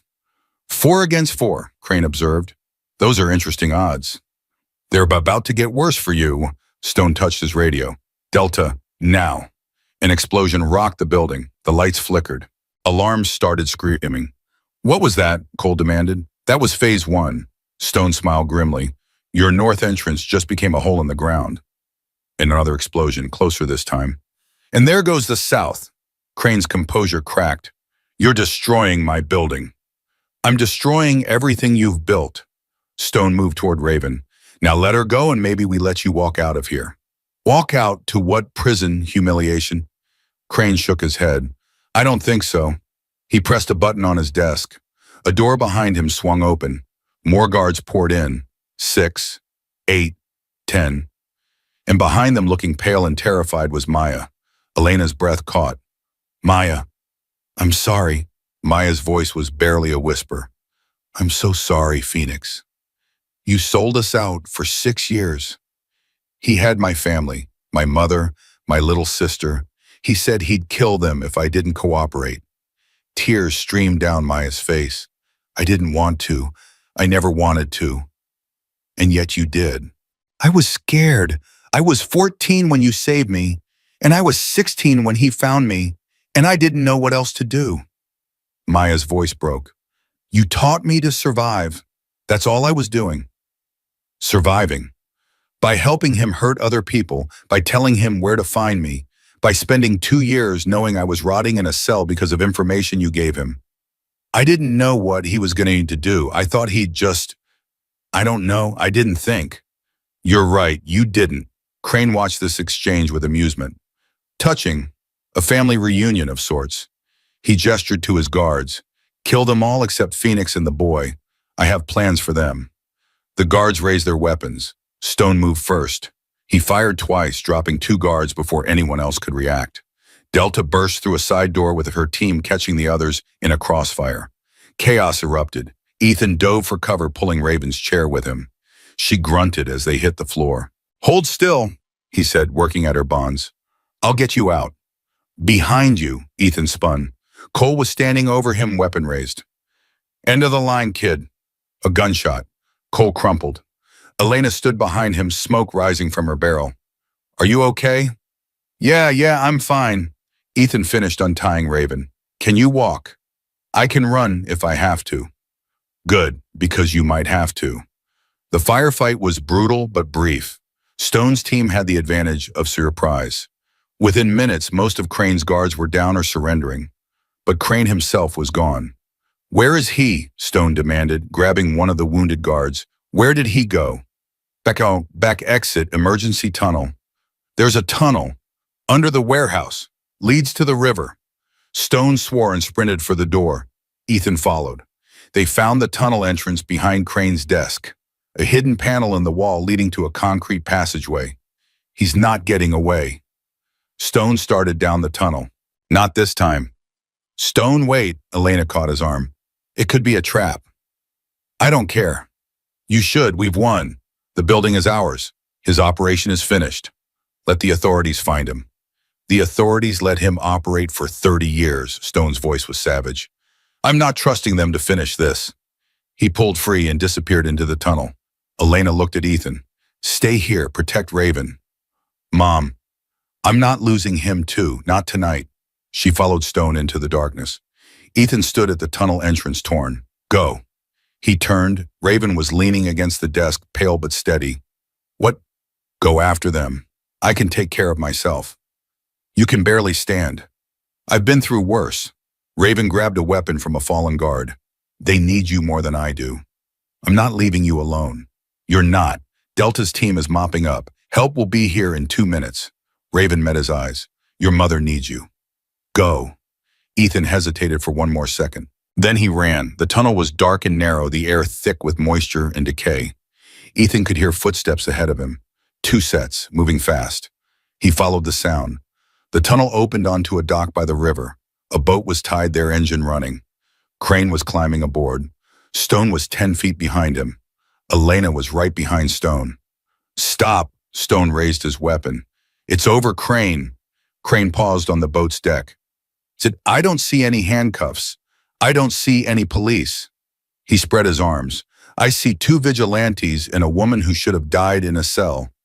You're not getting away. I've been getting away for 30 years. Why would tonight be any different? And because tonight you don't have anywhere to run." Stone stepped onto the dock. "Your network is exposed. Your guards are down. Your facilities are being raided as we speak. Even if you escape now, you'll be hunted for the rest of your life." "Hunted, yes, but alive." Crane smiled. "That's more than I can say for some people." He pulled something from his pocket, a detonator. "This boat is rigged with enough explosives to destroy everything within 50 feet. If you come any closer, I press this button, and we all die together." Stone stopped. Elena stopped. Ethan stopped at the tunnel entrance. "You wouldn't," Stone said. "You're too much of a coward." "Coward, perhaps, but I'm also pragmatic." Crane's finger hovered over the button. "I'd rather die than spend the rest of my life in a cage. Wouldn't you? This doesn't have to end this way." "Oh, but it does. You've destroyed everything I've built, my operation, my reputation, my legacy." Crane's voice turned bitter. 30 years of work gone in a single night because of one woman who couldn't mind her own business. Those children weren't your business. They were my property, my investment, and Phoenix stole them from me. Crane's eyes found Elena. "You cost me millions of dollars, decades of careful planning, and for what? To feel like a hero, to pretend you were making a difference. I was making a difference. Were you? How many of those children actually survived? How many of them went on to live productive lives? How many of them ended up right back in the system you thought you were saving them from?" 23 now. Crane blinked. "What, 23, my?" Elena stepped forward. "That's how many I saved, and every single one of them is alive. Most of them have families now, careers, futures." "You're lying." "I'm not. I have a list, names, addresses, occupations." Elena's voice was steady. "Diana Chen is a nurse in Sacramento. Kevin Washington is a teacher in Nashville. Sarah Park owns a bakery in Portland. Marcus Cole runs a youth center in Detroit." "Stop." "Maria Gonzalez is a pediatric nurse in Chicago. She has 2 children. James Rivera is an EMT in Phoenix. He saves lives every day." I said stop. You asked if I made a difference. Those are 23 differences. 23 people who would have died in your pits if I hadn't pulled them out. Crane's hand was shaking. The detonator trembled in his grip. "It doesn't matter. None of it matters. You still lose tonight." "Do I?" Elena took another step. "My son is alive. My friends are alive. My legacy is alive. 23 people are telling their stories to the world right now, and there's nothing you can do to stop them. I can kill you. I can kill all of you. And then what? You die too. And everyone you hurt gets to live while you rot in the river." Lena shook her head. "That's not winning, Crane. That's giving up." "I never give up." "Then don't. Put down the detonator, Borum. Face the consequences of what you've done. Spend the rest of your life knowing that you lost." Crane stared at her. For a long moment, nobody moved. Then his face twisted. "You're right about one thing, Phoenix. I did lose. But I'm taking you with me." He pressed the button. Nothing happened. He pressed it again. Still nothing. "Looking for this?" Everyone turned. Maya stood at the other end of the dock holding a small device. "I disabled the explosives 20 minutes ago," she said, "while you were busy gloating." Crane's face went white. You betrayed me. I was never yours to betray."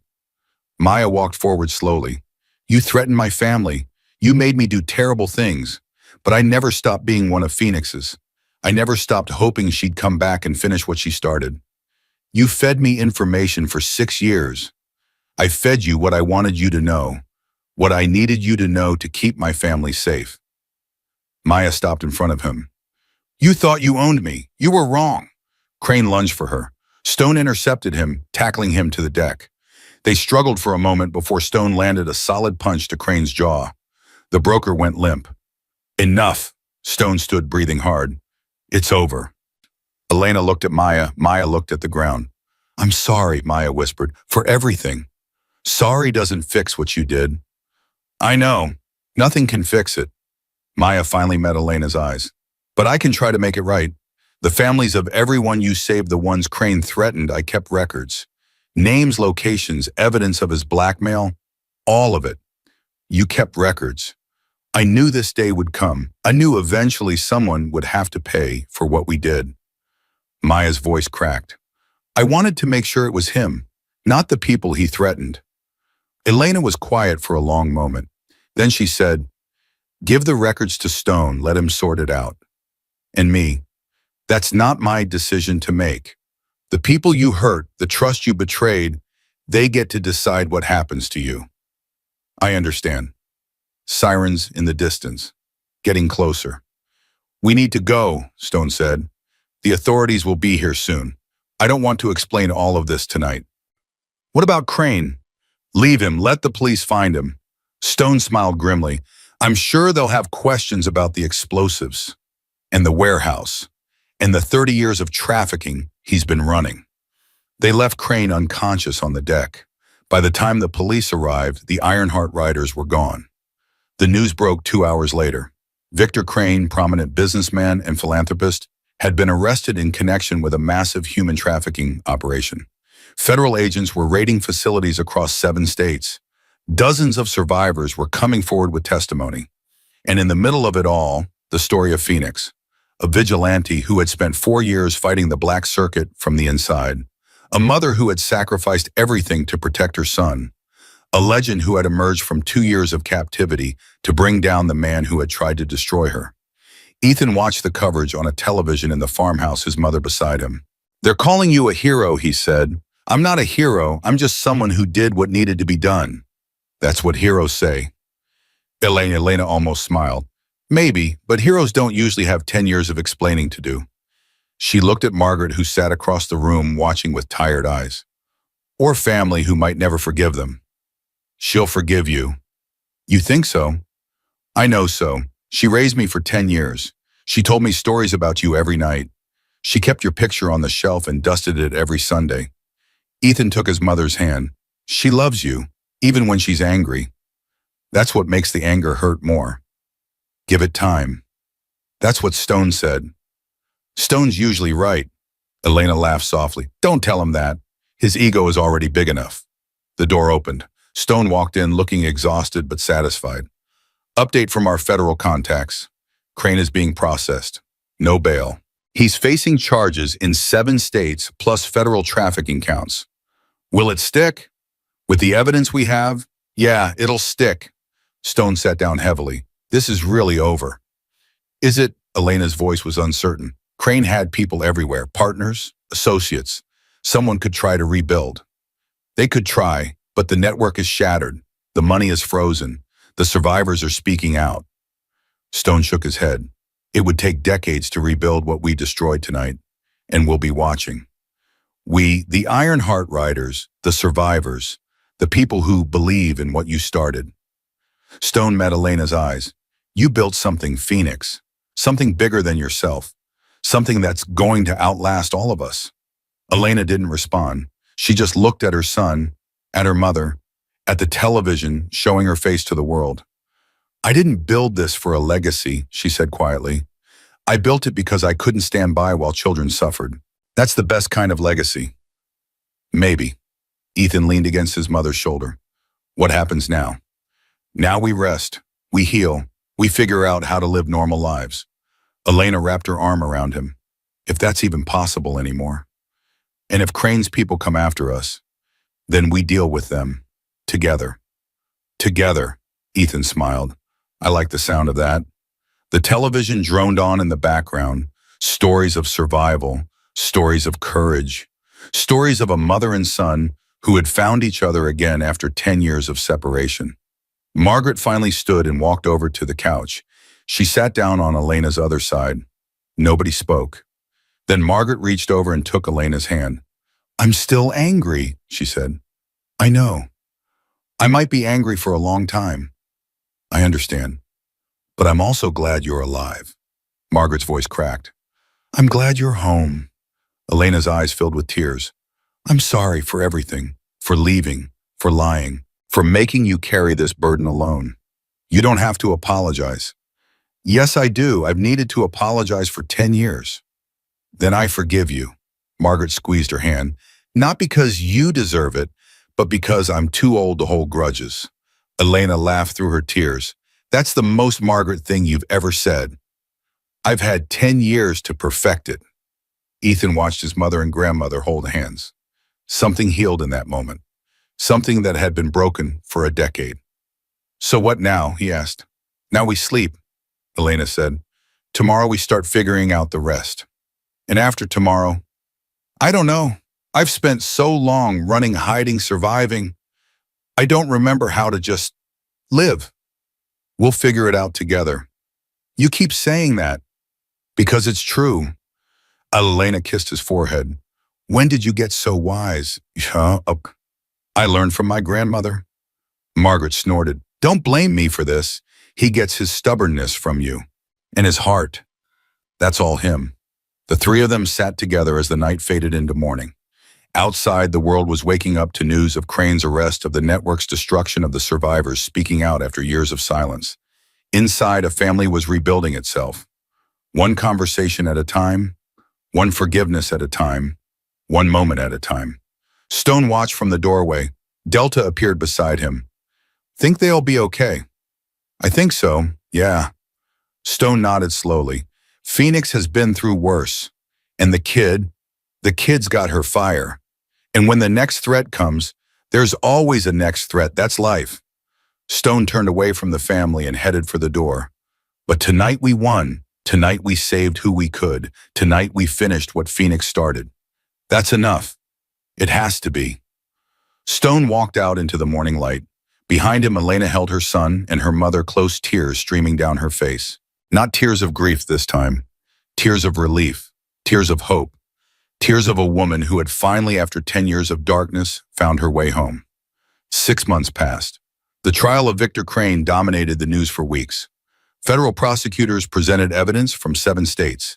Survivors testified behind screens, their voices breaking as they described years of captivity, forced labor, and abuse. 23 of them were Phoenixes. 23 people who had been pulled from concrete pits and burning buildings by a woman who refused to look away. Ethan watched every day of the trial from the gallery. His mother sat beside him for most of it, though some days she couldn't face the courtroom. Some days the memories were too close. "How do you feel?" and he asked her one evening after a particularly brutal testimony from a survivor named James. "I don't know." Elena stared at her hands, relieved, angry, sad, proud, all of it at once. "That sounds exhausting." "It is." She almost smiled. "But it's better than feeling nothing. I spent 2 years feeling nothing in that cell. At least now I know I'm alive." The verdict came on a Tuesday, guilty on all counts. Victor Crane would spend the rest of his life in federal prison. His assets were seized. His network was dismantled. His name became synonymous with the worst kind of human exploitation. Ethan was in the courtroom when the verdict was read. He watched Crane's face go pale. He watched the man who had stolen 10 years of his mother's life finally face consequences. And he felt something shift inside him. Not satisfaction exactly, something deeper. Closure. "It's over," he said to Elena afterward, outside the courthouse. "It's really over. The trial is over." Elena watched reporters swarm the steps. "The healing is just beginning." She was right. The months that followed were harder than Ethan expected. Elena struggled with nightmares, flashbacks, moments where she'd freeze in the middle of a conversation, her eyes going distant, her breathing shallow. "PTSD," the therapist explained. 2 years of captivity leaves marks that don't show on the outside. "Will she get better?" "With time, with support, with patience." The therapist paused. "And with purpose. People who survive trauma often heal faster when they have something meaningful to focus on. Ethan thought about that conversation for days. Purpose. His mother had spent 4 years with a purpose, fighting, burning, saving lives. Then she'd spent 10 years hiding, then 2 years in a cell. Now she was free but adrift. She needed something to build. The idea came to him on a Sunday morning. He was at the Ironheart garage helping Stone repair an old motorcycle. The work was simple but satisfying. Hands on metal, problems with solutions, something tangible in a world that often felt chaotic. Stone, yeah, what if we turn this place into something more? Stone looked up from the engine he was working on. More how, my mom set up that recovery center years ago, the gym where survivors could heal, learn to fight differently. Ethan wiped grease from his hands. What if we did something like that here? Not fighting, building, teaching people skills they could use to start over. Like a vocational program. Exactly. Mechanics, welding, coding, whatever we can teach. Ethan's voice grew more animated. There are kids out there who are aging out of foster care with nothing. Runaways who don't know how to do anything except survive. Survivors of trafficking who need a fresh start. We could help them. Stone was quiet for a long moment. That's a big idea. My mom had big ideas. Yeah, she did. Stone set down his tools. And look where it got her. It got her 23 people who are alive because of her. 23 families that exist because she refused to give up. Ethan met Stone's eyes. I'm not saying we fight like she did. I'm saying we build what she wanted to build. A place where people can start over. You've thought about this a lot. I've had 6 months to think about it. Stone leaned against the workbench. Your mother knows about this idea. Not yet. I wanted to run it by you first. Why me? Because you've been doing this longer than anyone. Because you knew her when she was Phoenix, not just Elena. Ethan paused. Because I trust you. Something flickered in Stone's eyes. You're more like her than you know, kid. Everyone keeps saying that. Because it's true. Stone was quiet for a moment. Then he nodded slowly. All right, let's talk to your mother. See what she thinks. They drove to the farmhouse that afternoon. Elena was in the garden with Margaret planting flowers. It was a new hobby, something the therapist had suggested. Working with earth, creating life instead of destruction. Ethan, Elena stood brushing dirt from her knees. I wasn't expecting you today. I have an idea I want to run by you. An idea, a big one. Elena exchanged glances with Margaret. All right, let's hear it. They sat on the porch, the four of them. Ethan explained his vision, a training center at the garage, skills programs for at-risk youth, partnership with social services to identify people who needed a second chance. We'd call it Phoenix House, he said, in honor of what you started. Elena's expression was unreadable. Phoenix House. You spent 4 years fighting to save people. You spent 10 years hiding to protect me. You spent 2 years suffering because you believed in something bigger than yourself. Ethan leaned forward. But you never got to see the building part. The part where lives get put back together. I want to do that. I want to finish what you started.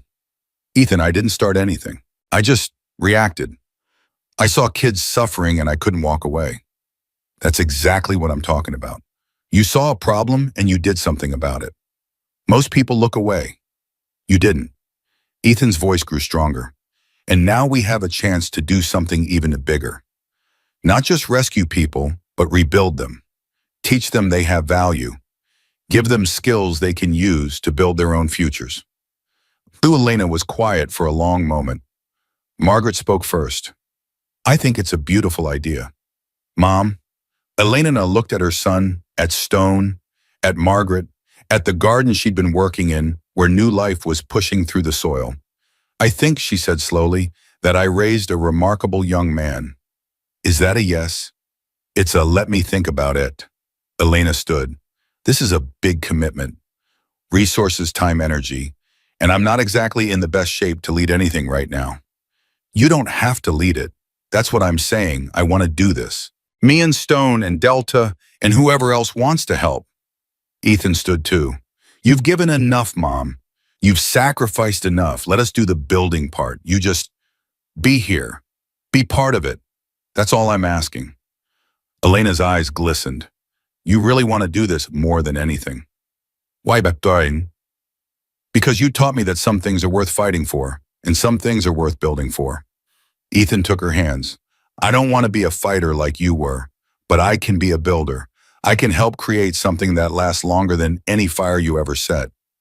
Elena pulled him into a hug. Okay, she whispered. Okay, let's do it. Phoenix House opened 3 months later. The garage was transformed. New equipment, new classrooms, new purpose. Stone taught motorcycle repair and basic mechanics. Delta ran self-defense classes focused on confidence, not violence. Raven, who had recovered from her injuries and accepted a plea deal for her role in the exposure of Crane's network, handled the technology curriculum. And Elena slowly, carefully began teaching something she'd never expected to teach. Survival. Not the violent kind, the kind that came after, the kind that meant learning to trust again, to hope again, to believe that the future could be different from the past. I don't know if I'm qualified for this, she told Ethan after her first session with a group of trafficking survivors. What happened? They asked questions about what it was like in the camps, about how I coped, about whether it ever gets easier. Elena shook her head. I didn't have answers. I just told them the truth. That some days are harder than others, that healing isn't linear, that it's okay to not be okay. That sounds like exactly what they needed to hear. It felt inadequate. Mom. Ethan put his hand on her shoulder. You survived things that would have broken most people, and you're still here. Still fighting, still building. That's not inadequate. That's extraordinary. I don't feel extraordinary. Heroes never do. The program grew faster than anyone expected. Word spread through social services, through support groups, through the network of survivors that Raven had maintained for years. Within 6 months, Phoenix House had served over 40 young people. Some stayed for weeks, some stayed for months, and all of them left with skills they didn't have before. And more importantly, with hope. Marcus Cole, the survivor. Elena had rescued at 16, who now ran a youth center in Detroit, drove down once a month to teach conflict resolution. Diana Chen came from Sacramento whenever she could, providing basic health screenings and first aid training. Kevin Washington sent lesson plans from Nashville materials for the educational component of the program. The people Phoenix had saved were now helping save others. This is what I wanted, Elena told Ethan one evening, watching a group of students work on an engine together. This is what I dreamed about in that cell. Not the fighting, not the burning, this. Why didn't you tell anyone? Because I didn't think I'd live to see it. Elena's voice was soft. I thought I'd die in that cell, Ethan. Every day for 2 years, I thought that was how it would end. And the only thing that kept me going was imagining this. Imagining you. Imagining a future where all the suffering meant something. It means something now. Yeah, it does. The 1-year anniversary of Crane's arrest came on a crisp autumn morning. Ethan had planned something special. For weeks, he'd been coordinating with Raven, reaching out to every survivor on Elena's list. Some lived overseas now, some were in witness protection and couldn't travel, but most had agreed to come. Where are we going? Elena asked as Ethan led her to the car. It's a surprise. I don't like surprises. You'll like this one. They drove for an hour, Margaret and Stone following in another vehicle. The destination was a riverbank outside of town, a place Stone had told Ethan about months ago. Your mother used to come here, Stone had said, after difficult rescues. She'd sit by the water for hours watching the current and thinking about why she was doing all of this. The riverbank was already crowded when they arrived. Ethan heard Elena's breath catch. What is this? Look, people were gathered by the water, faces Elena hadn't seen in years, faces she'd thought about every day in her cell. Diana was there. Marcus was there. Kevin and Sarah and James and Maria. 23 people. 23 lives she had saved. Surprise, Ethan whispered. Elena couldn't speak. She walked toward them slowly, her legs trembling. Diana moved first, wrapping Elena in a fierce hug. Phoenix. Diana, you came. We all came. Diana pulled back, tears streaming down her face. We've been waiting for this moment for years. One by one, the survivors approached. Marcus, now 31, with a wedding ring and photos of his 3 kids. Sarah, who owned a bakery in Portland and had brought a cake shaped like a phoenix. Kevin, who had driven all night from Nashville just to be here. Maria, who had become a pediatric nurse and now worked with trafficking victims herself. Each of them had a story. Each of them had a life that existed because Elena had refused to look away. "I don't know what to say." Elena finally managed, her voice breaking. "You don't have to say anything." Marcus put his hand on her shoulder. "We wanted to say something to you." He nodded to Diana. Diana pulled out a piece of paper and began to read. "Phoenix, you saved us when no one else would. You risked everything you had, everything you loved, to pull us out of darkness. You didn't know us. You didn't owe us anything. But you came anyway. You burned down the walls that held us, and you carried us to freedom." Diana's voice cracked. She handed the paper to Kevin. Kevin continued. "For years we lived in silence, afraid to speak, afraid to remember, afraid that the past would catch up with us. But you taught us something in those camps. You taught us that fear doesn't have to be the end, that survival is just the beginning." Kevin passed the paper to Sarah. Sarah read through tears. "Some of us became nurses, some became teachers, some became parents, and all of us became people we never thought we could be, because you believed in us when we couldn't believe in ourselves." Sarah passed the paper to Marcus. Marcus finished. "We are your legacy, Phoenix, not the fires, not the fights, us. 23 lives that exist because of you. 23 families that will carry your courage into the future. You gave us everything. Today we want to give something back." He gestured to the riverbank. A circle of stones had been arranged by the water. In the center sat a metal plaque engraved with words Ethan had spent weeks perfecting. Elena walked to the circle and knelt beside it. The inscription read, "Phoenix, she burned so others could rise. She fought so others could live. She sacrificed so others could build. Her fire lives on in every life she saved." Below the words were 23 names, every person she had rescued, every life she had changed. "We wanted something permanent," Ethan said, kneeling beside her, "something that would last, something that told the truth about who you really are. I'm not a hero. You are to us." Diana knelt on Elena's other side. "You are to all of us. I just did what anyone would have done." "No," Marcus's voice was firm. "Most people look away. Most people convince themselves it's not their problem. You didn't. You couldn't. And 23 of us are alive because of it." Elena traced the names on the plaque with her fingers. "I thought about you. All of you. Every single day in that cell."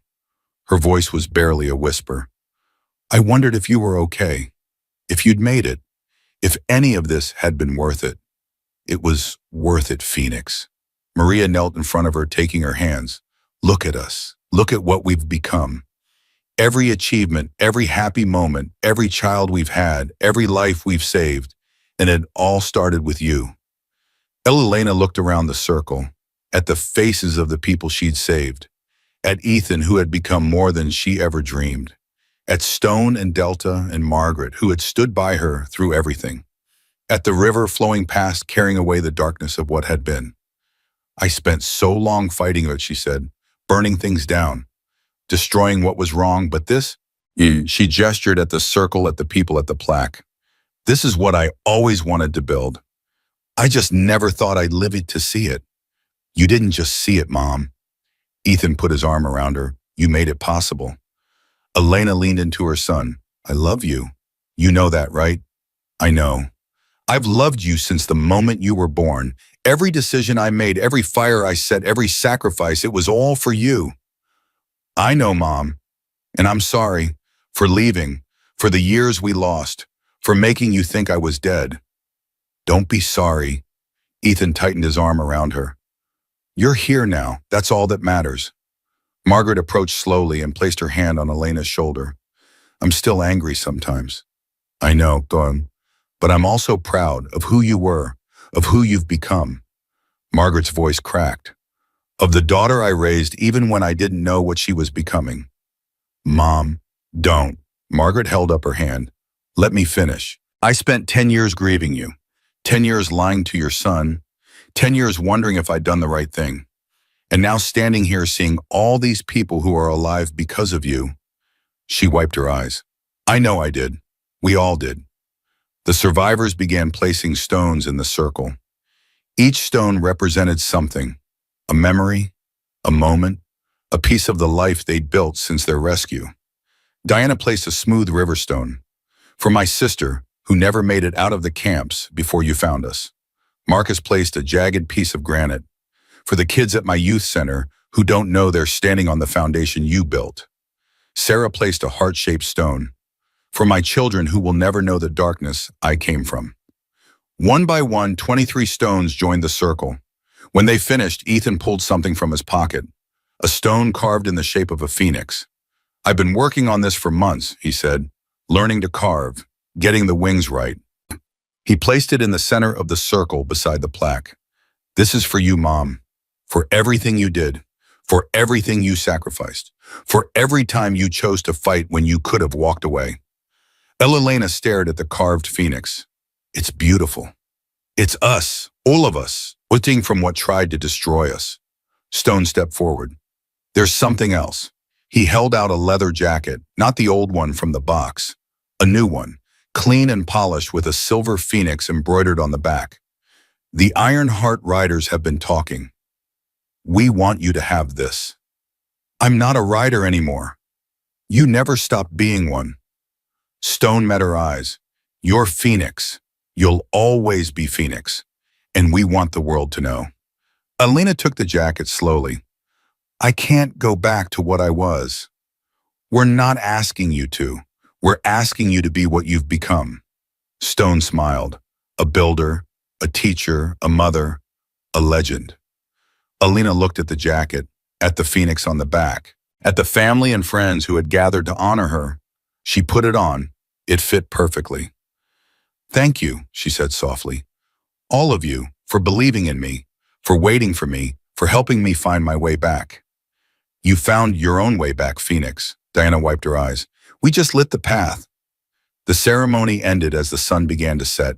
People lingered by the river sharing stories, catching up on years of separation. Laughter mixed with tears. Joy mixed with grief.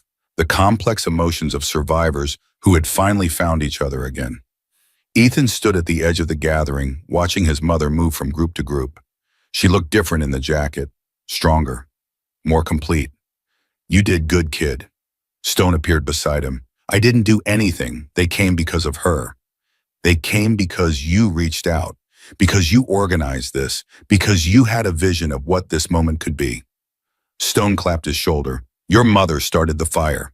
You're building what comes after. Phoenix House. Phoenix House. Stone nodded. It's going to outlast all of us, you know. The work you're doing there, the lives you're changing. That's the real legacy. I hope so. I know so. Elena approached Margaret on one arm and Diana on the other. We should get going soon. It's getting dark. One more thing first. Ethan pulled out his phone. I want to take a picture. All of us, together. They gathered by the stone circle. 23 survivors, the Iron Heart Riders, Margaret, Ethan, and Elena wearing her phoenix jacket, tears streaming down her face. Everyone say rise, Ethan said. Rise. The camera clicked. The moment was captured. A family of survivors bound not by blood, but by courage, standing together in the fading light. They drove home in comfortable silence. Elena sat in the back seat with Margaret, their hands intertwined. Ethan drove Stone beside him in the passenger seat. Stone, yeah, thank you for everything. For taking care of my mom when she couldn't take care of herself. For protecting me when I didn't know I needed protecting. For being there when we needed you most. Stone was quiet for a moment. Your mother saved my brother 25 years ago. Did she ever tell you that? Ethan glanced in the rearview mirror. Elena's eyes were closed, but she was smiling. No, she didn't. I was 18. He was 14. We got mixed up with some bad people. The kind of people who make Crane look like a schoolyard bully. Stone's voice grew distant. Things went sideways. My brother got taken. I thought he was dead. What happened? Phoenix happened. She was barely older than him, but she walked into that situation like she owned the place. Burned it to the ground. Carried him out on her back. Stone's voice cracked. She told me to keep him safe, to give him a life worth living. I've been trying to honor that promise ever since. Where's your brother now? He's a doctor, surgeon, saves lives for a living. Stone smiled. He doesn't know what Phoenix did for him. Doesn't need to. He just knows he had a second chance and he wasn't going to waste it. That's what this is all about, isn't it? Second chances? That's exactly what it's about. They reached the farmhouse as the last light faded from the sky. Margaret went inside to make tea. Stone headed to the garage to check on something.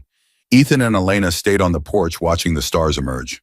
Mom, I'm proud of you. I don't think I've ever told you that directly. Elena turned to face him. Proud of what I left you for 10 years. I made you think I was dead. I brought danger into your life and nearly got you killed.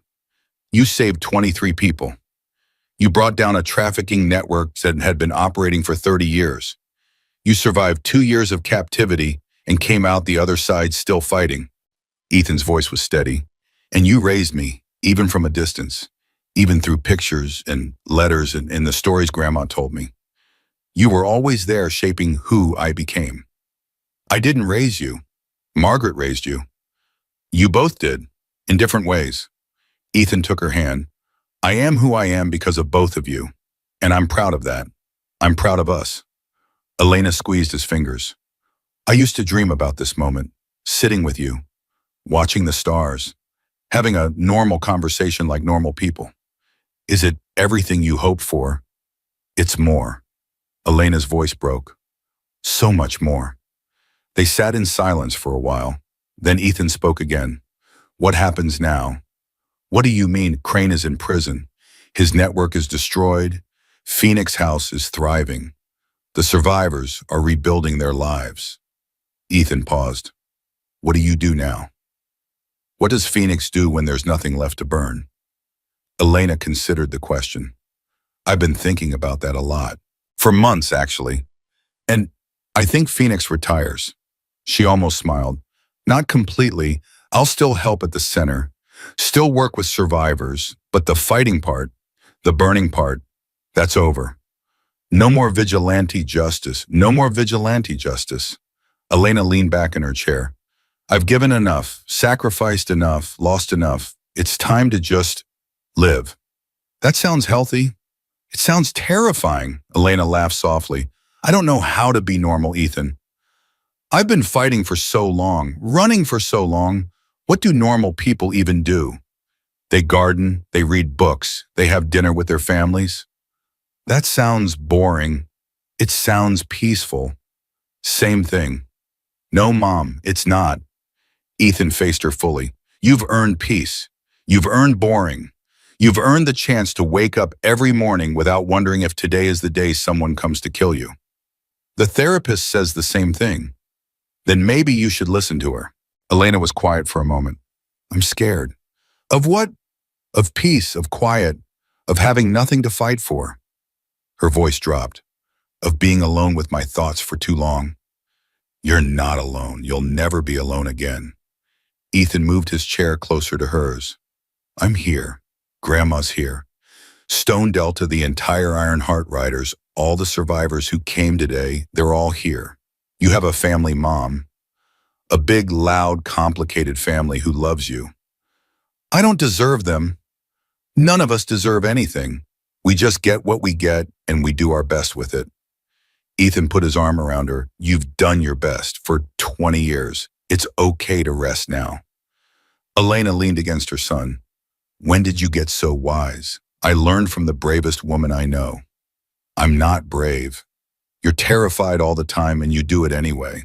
That's the definition of brave. The door opened behind them. Margaret appeared with 3 cups of tea. Room for one more, always. She settled into a chair on Elena's other side. 3 generations of the Cole family watching the stars. You know what I used to wish for, Margaret said. Every night when I put Ethan to bed. What? This. Exactly this. The 3 of us together, safe, whole. Margaret's voice trembled. I never thought it would happen. I thought Elena was dead.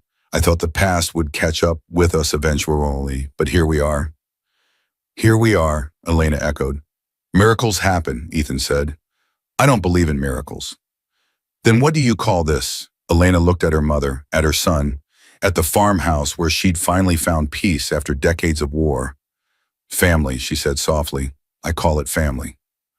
The months that followed were the happiest of Elena's life. She worked at Phoenix House 3 days a week, teaching survival skills and counseling trauma victims. She gardened with Margaret on weekends. She had dinner with Ethan every Sunday. Normal things, peaceful things, terrifying things. But she was learning to be okay with the terror. The 1-year anniversary of Phoenix House's opening brought a special ceremony. The students who had completed the program were graduating. 15 young people who had arrived broken and were leaving whole. Ethan gave a speech. 1 year ago, my mother told me that some things are worth fighting for and some things are worth building for.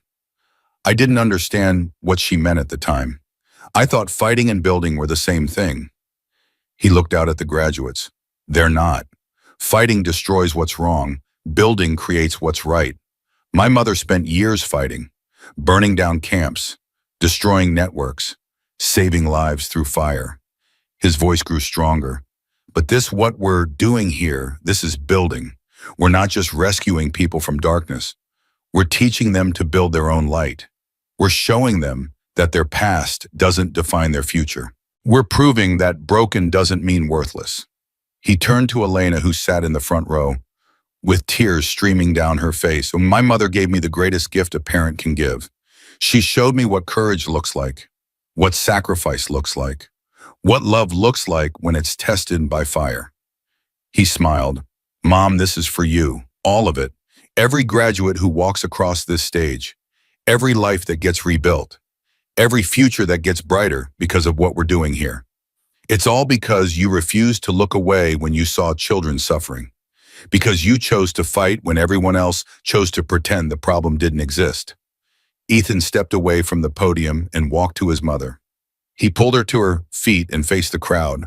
Ladies and gentlemen, Phoenix, my mother, my hero, the reason any of this exists. The room erupted in applause. Elena stood frozen, overwhelmed. Then she did something she hadn't done in years. She let herself cry. Not tears of grief, not tears of pain. Tears of joy. Pure, overwhelming, uncontainable joy. Ethan held her while she sobbed. I'm proud of you, Mom. I'm proud of you, baby. We did it. Together. Yeah. Elena wiped her eyes and looked at the graduates, at the faculty, at Stone and Delta, and Margaret, and all the people who had become her family. We did. That night, after the ceremony, after the congratulations, after the last guest had gone home, Ethan and Elena sat on the porch of the farmhouse one final time. So, Ethan said, what happens now?